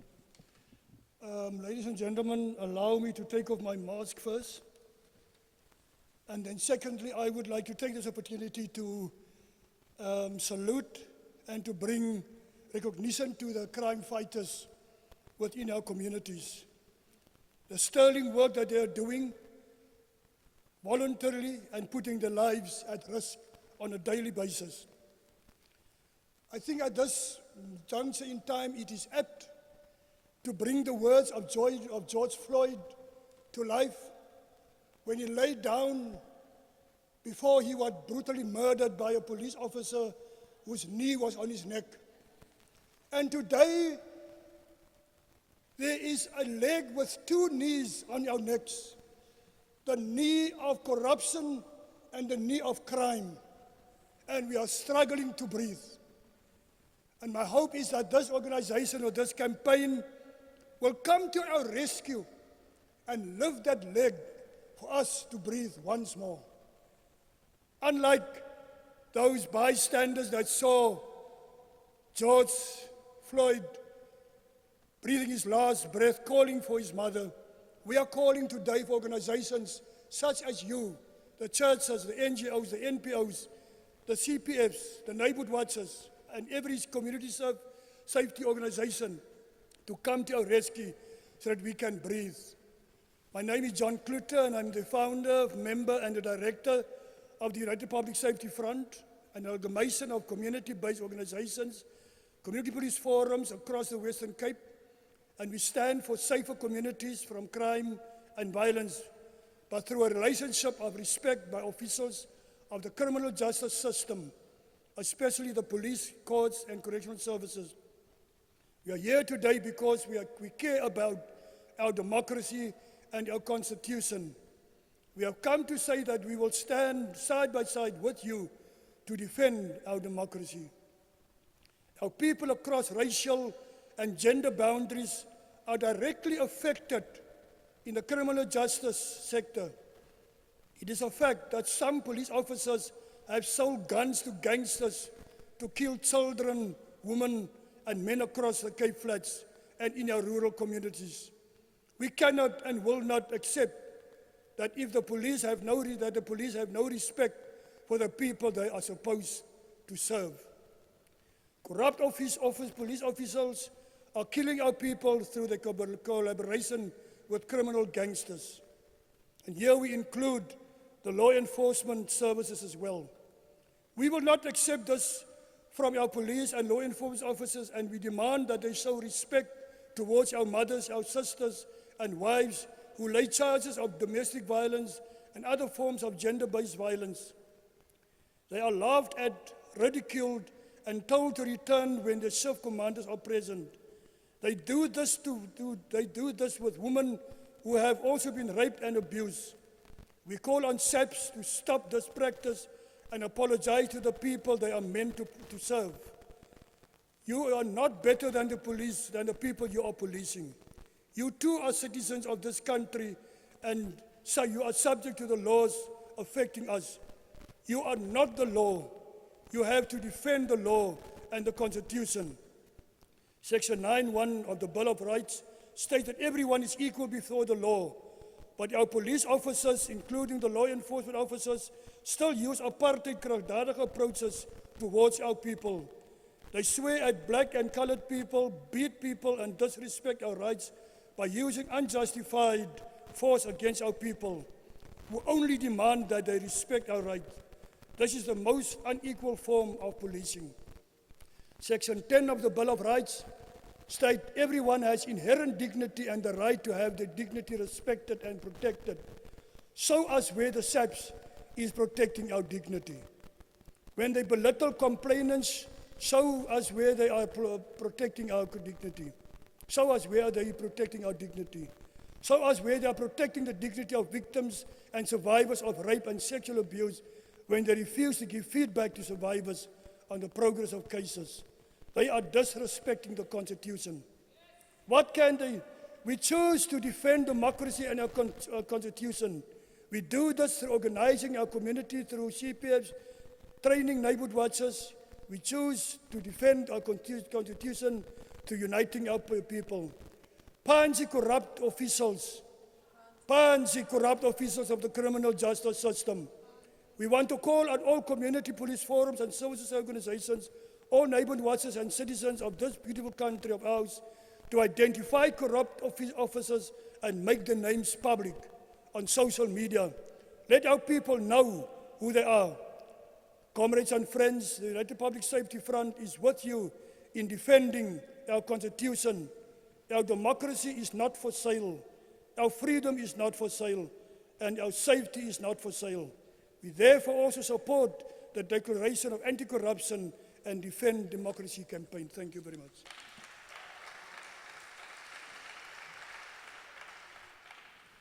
Following on from that very important call to those that are meant to protect us in our communities is to think about how we truly access and live through the judiciary. The legal systems of our country, one of the pillars of a vibrant and active democracy that protects those that live inside of this nation. I'd like to call Hazel to come in from SA First and to talk to us about the legal lens and the experience of South Africans and those that live here with us during this moment. I don't have a song, unfortunately. I've been thinking about this for a while. So I'm going to sort of hold podium until Hazel gets here. And then Hazel, I know you, my leader, but 3 minutes, please come. Amandla. Good morning, everybody. I'm Hazel O'Shea. I represent the SA First Forum. We were formed in 2016, a group of concerned citizens and former activists wanting to mobilize all South Africans in demanding a change to the socio-economic status quo and insist on ethical leadership in our country, driven by our Constitution, our Bill of Rights, and the rule of law. In short, South Africans must speak truth to power and ensure that our leadership are held to account at all times. Now, I'm just going to give you a brief message from Rod Solomon, our convener, and I also just want to make a statement that our integrity of our judicial system is vital in the upholding of our Constitution and the protection of our democracy. Bear that in mind as we consider what's currently happening in the Western Cape. The SA First Forum is concerned about the goings-on at the Cape High Court and the state of our judiciary, and we need to call to account the President and the JSC who are sitting with arms folded while this is unfolding. Time after time, it is civil society and many with limited resources who have to push back and demand accountability. We have to continue to do that and hold those in power to account. Once the judiciary is captured, we are going to be in deep trouble, and that is our concern. The question is it already captured? Is it on its way to be captured? Those are the questions we must ask. And we call on the President of our country to investigate and act on Project Justice so that all can be revealed. We need to know who's on the take, because there are those in power in the judiciary that is currently on the take, and this is why we have a system that's failing us. Thank you. Thank you very much, Comrade Hazel. After that, can I please call Bishop Tembeki Lekweta from the United Methodist Church of Southern Africa. After Bishop, I would like Michael, please, from the Mitchells Plain United Residents Association to make his way to the front. And Noor from the Coalition for Sport, please also stand by just after Michael.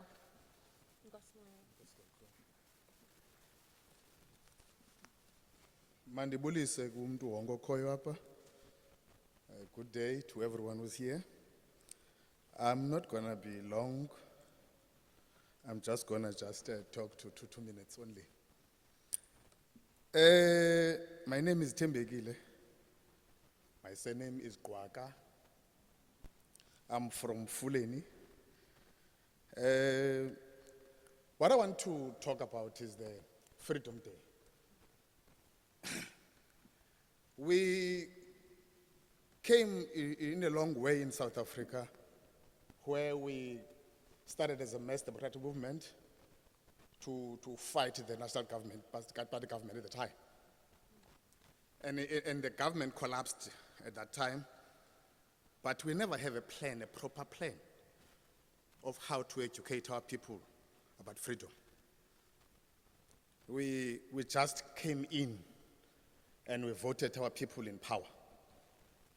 And we neglect our people on the ground to understand the proper freedom, what is about. Secondly, to eradicate the system that was there, that was being placed by the Nationalist Party government in the long run. The system that was there was to make us to be employable, to make us not being creative as the people of this country, not to see the proper freedom. So we depend on financial aid, on other people to give us, so that we must always have our hands like this, or that we must always being given some handouts from other people. That's what we've been taught about freedom. And we've never planned a proper freedom where we can take a responsibility, each and every one of us, of what is going to be entails about my freedom as a person. We always depended on someone else to give us something. We're always depending on someone else to give us a way, who can show us the way where we go. But we need to also to teach ourselves and take responsibility about what is actually the freedom is about. Because the system that is there, it's difficult to take it away. Even today, after 27 years, we're still having our schools teaching our children about the longest river in Africa, which is not going to be something that is going to help them. You're going to teach them about low caste, with nothing that is teaching our people on the ground to face the real freedom. Instead, we are still teaching our children now to be employable, even in this day and age. Number two, in terms of the humanity, we, as MDM, Llewellyn will remember that in 1985, 85, and 86, and 87, we used to teach our people about humanity being Ubuntu, where we can assist one another. But after 1994, what happened is that we brought in the Netherlands, we brought in the Germans, brought in all the European people to come in and give an aid to us, so that we must be able to always to do this like this, whilst we are saying that we are free in this country. And our government continues to support such things like that. We never have a proper planning, a proper teaching, where we can see ourselves doing something for ourselves to free our own selves. Even today, there's an anarchy. You will find that everywhere here in the city, there's a shack, because we're saying that in order for us to have a freedom, we must take the land, which is, even in that land, we're not teaching our people in the proper way. We're just giving them the anarchy system, so that we can see that here the blacks are fighting alone about the blacks, about the land. Here the blacks, they've got nothing to do, they are just grabbing the land. But instead of teaching them, those blacks that you're talking about, how to do a proper way of having the land and doing something that is going to be fertile for them in the land. Lastly, you talk about democracy. Do we know really what democracy is about? Because even today we've got political parties who are still saying that we have got an enemy. You can't have an enemy in a democratic country. We're still having political parties that are saying that you must know that there's an enemy of this party. But instead of teaching the people to be held accountable about allowing the tolerance to one another, we're still having that system now that these are the white people, these are the colored people. We don't have a unity that's supposed to be there as people in this country. And the government is still continuing teaching us to do that. It's still us and them. Even here, you will find that everyone that comes in this house, you will sit next to Llewellyn because it's a color, because I'm color. And some of you will go to we're not mixing. We're not having that connection to one another, whether we're black or blue or white. We need to bring back that unity so that we can see the real freedom. We teach one another so that we can understand what is actually freedom is about. Not to depend on someone else. We're always blaming. The government is not doing this, the white people are not doing this. What are you doing for yourself? Thank you very much. You must always stay very close to ministers because 2 minutes can be a sermon. So it was good to just be on the coattail there of a bishop. Thank you very much for thought-provoking and input. Michael Jacobs, please. Oh, fantastic. Okay. Good morning and thank you to the conveners and everybody here present.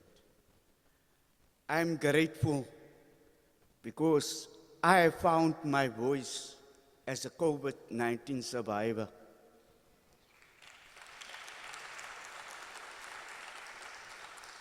I've got a second chance,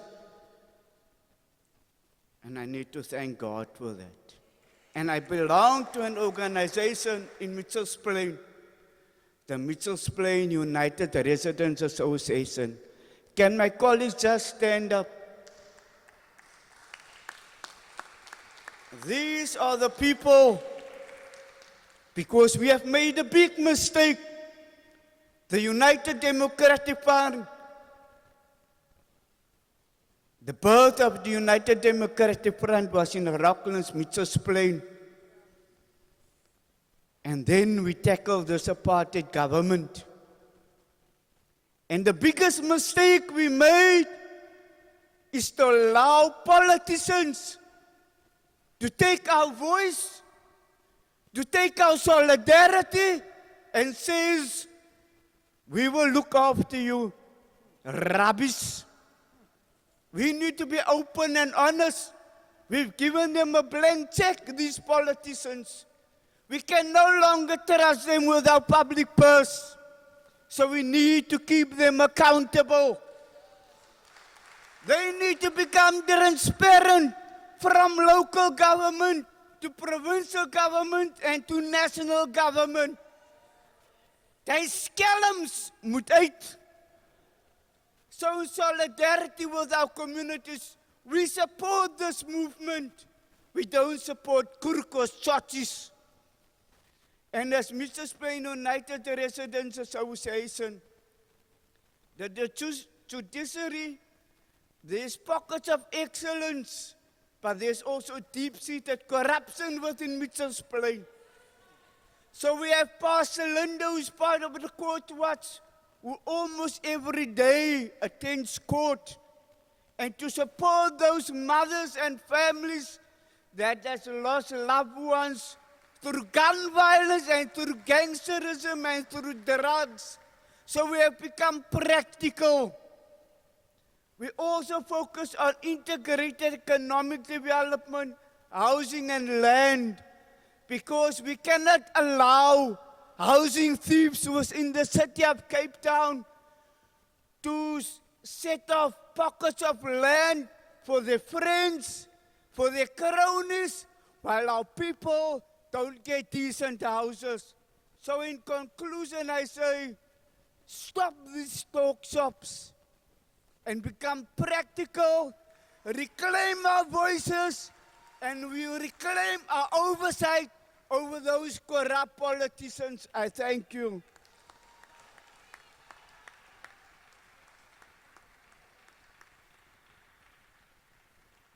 Fantastic.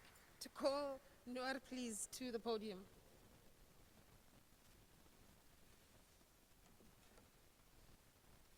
Good morning. Assalamu alaikum. Molweni. I was wondering when I was invited to this People's Assembly whether this is the right place. But when I listened from the word go about the new winds of freedom through this church and the interdependence on each other, and I listened to Sheikh Talib, still here, and I listened to the heinous crime of rape and the lack of service delivery, and I realized I'm a sports person, but it all adds up. to a corrupt society, to a corrupt community. And I thought maybe it's the time that I can also alert you to what's happening, a little bit in the sport, because it all adds up to a corrupt society. And when we sit at our homes and all that we see is Natim and Twitter talking about cricket, and we all listen to cricket, and we all listen to rugby and soccer, but we forget there are 73 codes of sport in the Western Cape alone. So we are living in two cities within one. I think we know that, right? And we know where's the part one and part two. It doesn't matter which way it is. Now they're spending billions and millions, and they're losing millions monthly at Cape Town Stadium. But they kick SAFA out of the Athlone Stadium, which is the home of softball, but it is in city number 2 of Cape Town. And up till today, things have been rectified. SAFA cannot go back. You guys know softball? That's where I come from. But I was shocked. I met a banker at Nedbank in Kenilworth on Saturday, 2 kilometers away from Turfel. He didn't know the facility exists. My point is that is a world-class facility, 30 million spent on building it by national government, not by the city of Cape Town. And currently, it's an office block of the city officials, not a sports facility. Now, I'm from softball, but softball has also benefited by corruption and by corrupt activities. And I cannot talk about quadrillion or whatever, those figures that they mentioned of Tokyo Sequali. If I have 100 rand mismanaged, it's corruption. And in the softball circles, this morning, the Western Cape teams left for nationals, all expenses paid by DCAS. Doesn't happen to any other sport code. Yes, I should be jumping up here with joy. It's my code. But it's corrupt. It's wrong. That netball or Yukskei or others do not benefit, but one sport codes benefit like that. But they will claim to be free and to be clean because they also protect the laundry on the other side. So the appeal is from the People's Assembly now, because we've been everywhere. We've tried to speak on radio, we tried to speak in public forums, nothing happens. I met Tony Ehrenreich in 2017 already, even Kusatu. Nothing is done about this corruption and about the mismanagement of facilities in the part 2 of our city. We talk about sport lowers the crimes, that's rubbish. If there's sport, why is our crime increasing?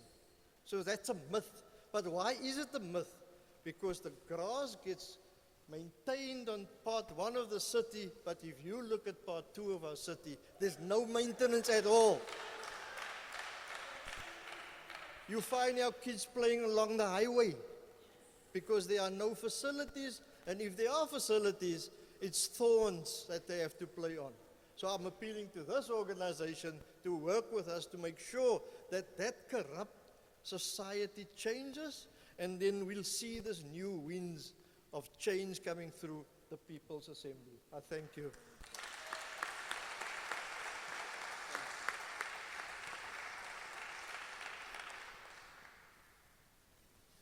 So we're moving on with the second part, which is the open mic. Barney Carstens will speak on behalf of the Groep van 10. Thereafter, Natalie from Project 90 by 2030. And lastly, Nuran Osman from, if I got it right, Inata Shelter. So you will come up, and we restrict you to 2.5, maybe a second or two beseringstyd, but not more. I just want to say one very important point. Barend will say the rest, but I would like to say it in Afrikaans and then I will repeat it. As ons praat oor demokrasie, moet ons ook ons tale in ag neem. Ons moet ook ons tale bemagtig. En ek wil dus vra vanuit die groep van 10 dat ons in die hele proses ook tale op die agenda plaas. I would like to point out that from the perspective of this movement, we also need to empower our languages. So I would ask that we also put the issue of languages on the agenda.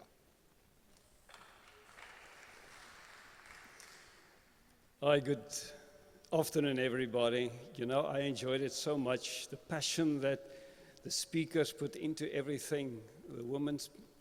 I appreciate especially your contribution and all the other. You know, we are of the group of 10. You remember last year in February, we did a declaration after there was a debate about what was wrong with apartheid. Is it a crime against humanity or not? And we immediately issued a statement that is definitely not. You don't debate in 2020 about if it's a crime or not. The legacy of apartheid is not good. And I just want to read you the declaration that we issued at that point. And me and Professor Wani Carstens are one of the two of the 10 people.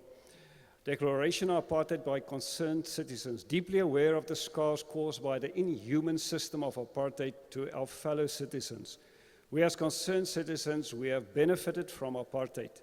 You know, I'm talking, and you know, I'm Afrikaans speaking, I'm white and I'm male. I benefited, no doubt about it. And we said, we acknowledge that apartheid was a crime against humanity and morally indefensible. We deeply regret the suffering of our fellow citizens under the inhuman and humiliating system and express our sincere apology towards all fellow South Africans. We recognize the importance of all efforts to work towards economic restitution through devised measures. We commit ourselves to overcoming disparities resulting from the legacy of apartheid and note with appreciation the various public-private partnerships and private sector and communities initiatives to address backlogs, poverty, and inequality. We also regret the fact that all South Africans were prevented from mixing freely socially and economically, thus being denied the enjoyment of the rich diversity of the Rainbow Nation and subjected to indoctrination based on fear and prejudice. It has left our society all the poorer for it. We owe it to the people of South Africa to take a stand.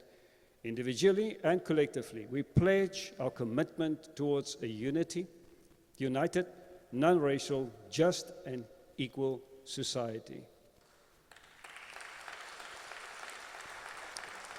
We, as Barend Legrandsie from South Africa there, and I'm part of the 10, and Professor Wani Carstens, we have a greater responsibility than any other person in this country. This is my country, and I want to work with you.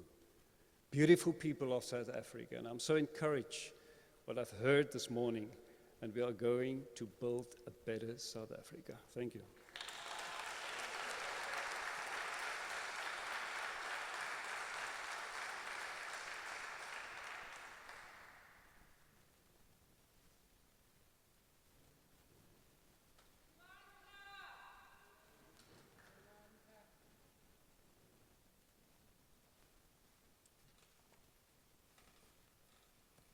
In the name of God, the most gracious, most merciful.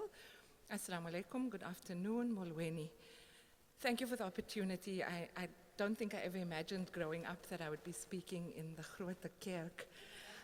I don't think growing up I ever thought I would be able to come into the Groote Kerk and see so many colorful faces, so it's awesome. So I want to start by saying, in the words of Tata Madiba, that for us to be free is not merely to cast off our chains, but to live in a way that respects and enhances the freedoms of others. And I want to almost say that we've forgotten.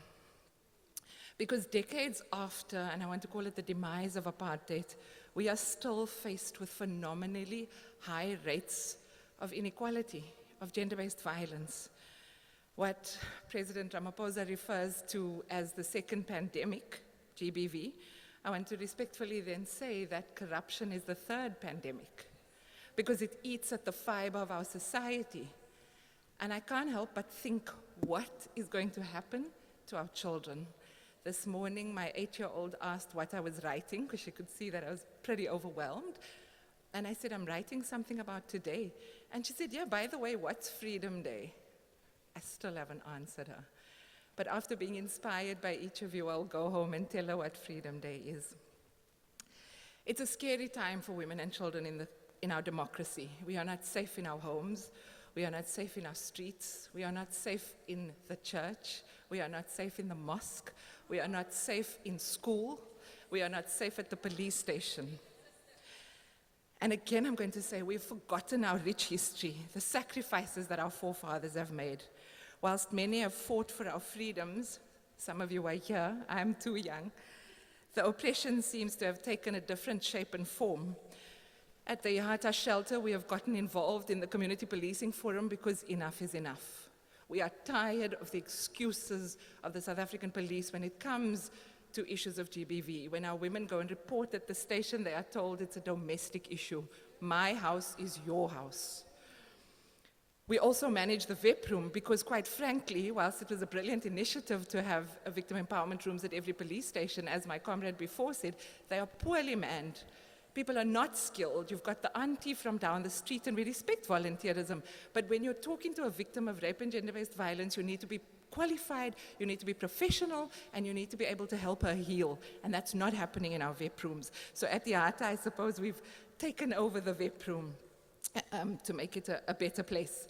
I want to commend the fair and just NGO workers particularly, and those who are here, who despite the challenges with corruption, injustice, and a general lack of resources, push on and work hard to create a better, healthier, more just society. I stand here in the Groote Kerk on the shoulders of my ancestors, my forefathers, the freedom fighters, and proudly my great-uncle, Robben Island prisoner, Ahmad Osman.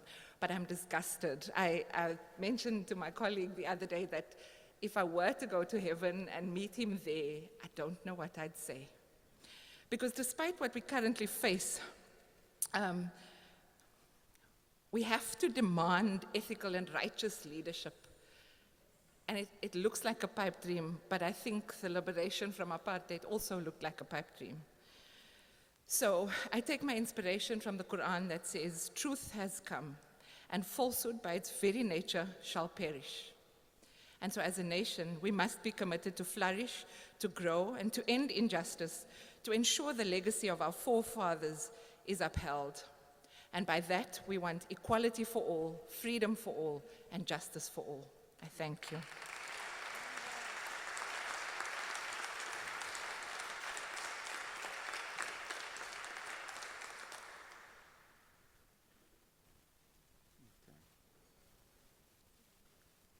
Is it our other speaker is not here? So what we will do, we will now have the declaration, and we will just read it today. You may still comment on it, and you may still indicate your support for it. But you will introduce her, just the name, introduce her, please. I just have to try to think about how this generation does preambles. This is Uliama Saliwa, a grade 11 learner from Oaklands, but is a leadership committee member of Equal Education. We organize in a bit of a shop steward style.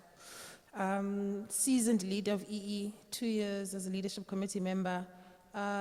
We didn't sleep last night, actually. She was representing Equal Education in an international education conference, speaking about the power of mobilizing for social change as a social movement. So, welcome, Uliema.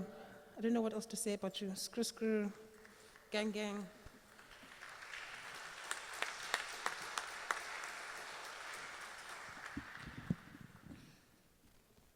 Ndiyanibulisa Sanonke, I greet you all. My name is Liama Saliwa, and I'm very honored to be part of this. My duty is to read the declaration. On this Freedom Day, we people and organizations from different sectors in the Western Cape join in demanding freedom from corruption. In every sector of our society, we know that poverty and inequality are made worse by the stealing and the looting of money and goods that should be available for the public benefit. We have seen for more than a year under the COVID pandemic. We saw it for many, many years before that. At this assembly, we stand together to speak out against the suffering of our people. Under gender-based violence, homelessness, landlessness, growing unemployment, inadequate education, struggling healthcare, abuse of power in many forms and situations, and all the injustices that affect the majority of our population. We have heard today from all the sectors represented here how they have experienced the impact of these difficulties. We know that many of these problems are made worse by the actions of people in positions of authority and responsibility who have selfishly enriched themselves by dishonest means.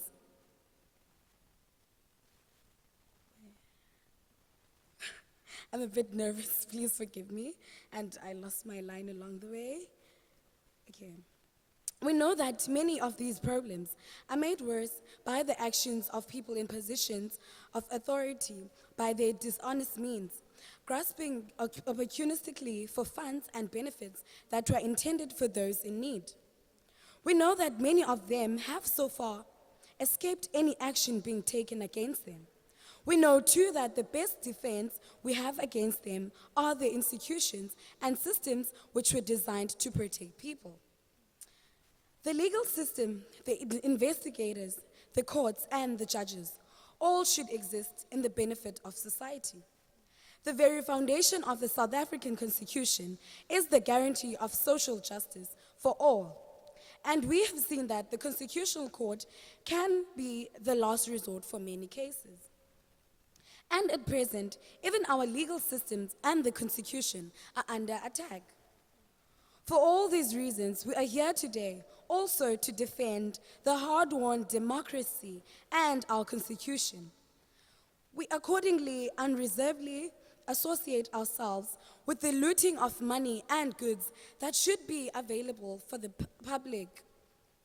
We have seen this for more than a year under the COVID-19 pandemic, and we saw it for many, many years before that.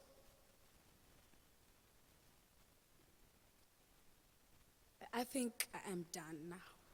I was about to read it the second time. That's how good it felt, and it's flowing so nice. Thank you.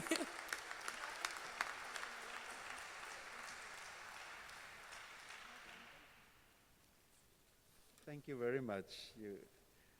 I'm not sure if Kevin or Zelda is going to just say a few words of thanks, and then Zelda will do it, and then we will just say some concluding remarks.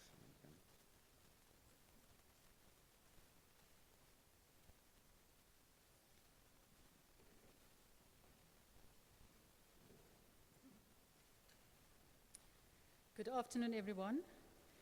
Mine is a small task to give a big thanks to a number of people. And I want to say up front that given the contributions, etc., that we would be, or possibly leaving someone out, it's not intentional. But I want to start off with a big thanks to the Groote Kerk for making this venue, this facility, available and giving us the opportunity to continue revolutionizing the space. Thanks for that. And we're also aware that the Groote Kerk made more than the space available. For that, we also thank you. You know what I'm talking about. I want to thank the resident Reverend Rian de Villiers.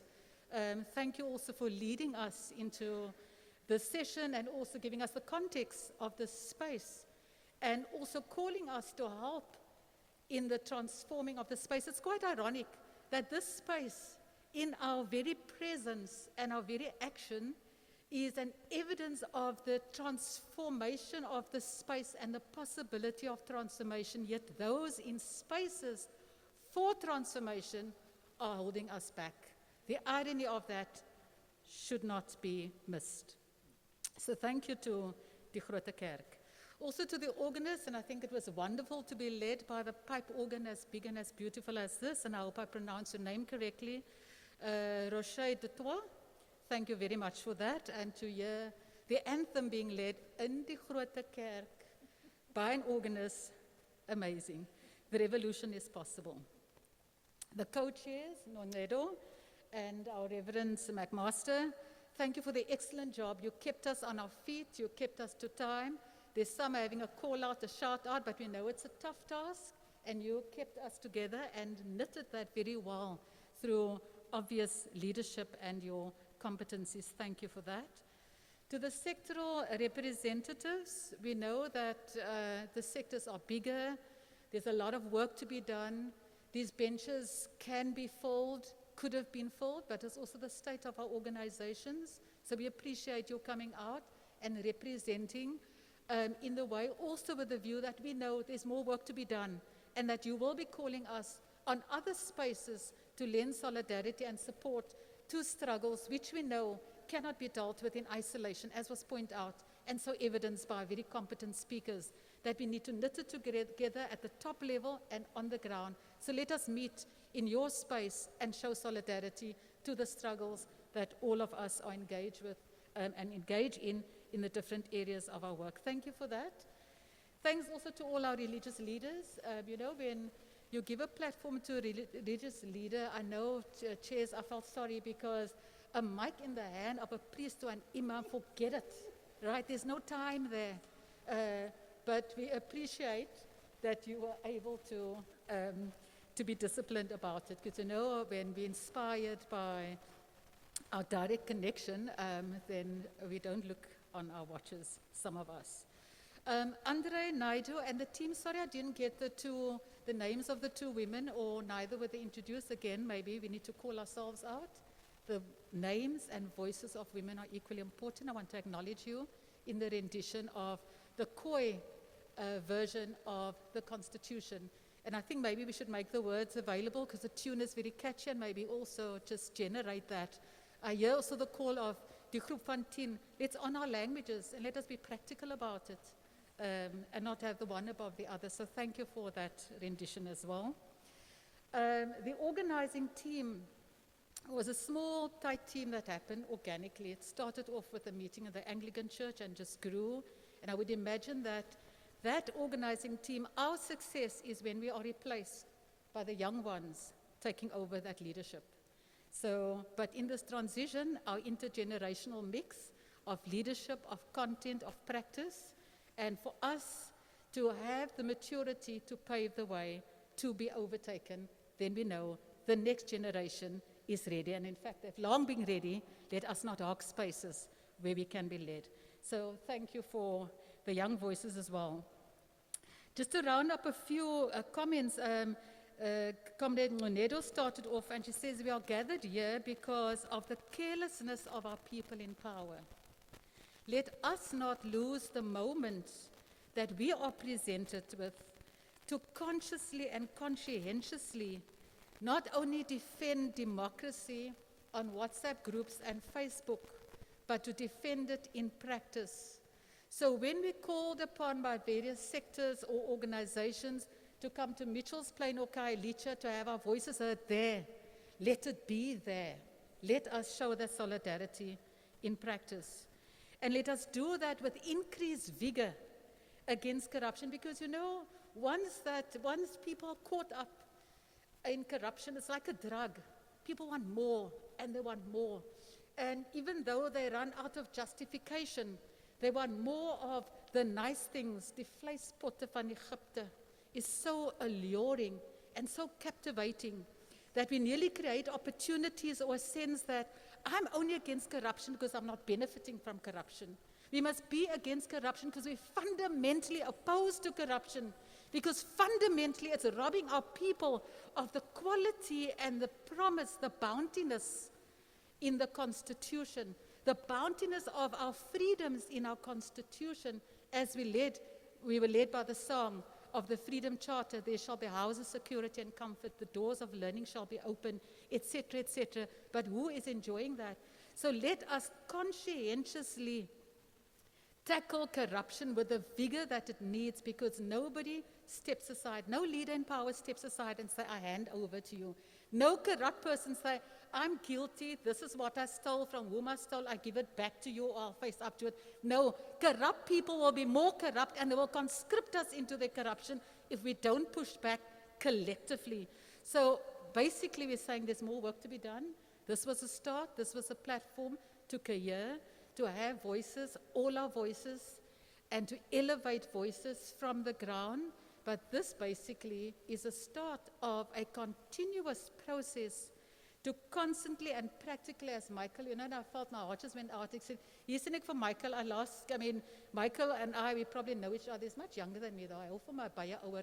But he was from the youth to the civic and still involved in those spaces and still calling out what our people need and demand, and still rallying us, giving still of the energy in his post-COVID period. So Michael, thanks, I'm really inspired by that. But what a shame that people continuously have to beat the same drum. So maybe we need to look at other strategies and other tactics to push fast forward the bountiness that we are entitled to as envisaged in the Constitution. So I just want to probably as the last comment say, well, thanks everyone, and for those who participated, I know we're braving COVID conditions. There are many others, I think, and I want to mention sort of, van die groep van 10 who says, the pensioners lockdown, people are 60 plus, or obviously have to be more mindful of the health conditions and are able to be here, but they are with us and they're watching and they're listening. So also thanks to all the listeners, the viewers, and the various platforms, social media platforms. We thank you and look forward to seeing many more faces, many more young faces, many more women, workers, farm workers, organized, unorganized, employed, unemployed, in the trenches, fighting against corruption and fighting for democracy and upholding our Constitution. I thank you. Thank you.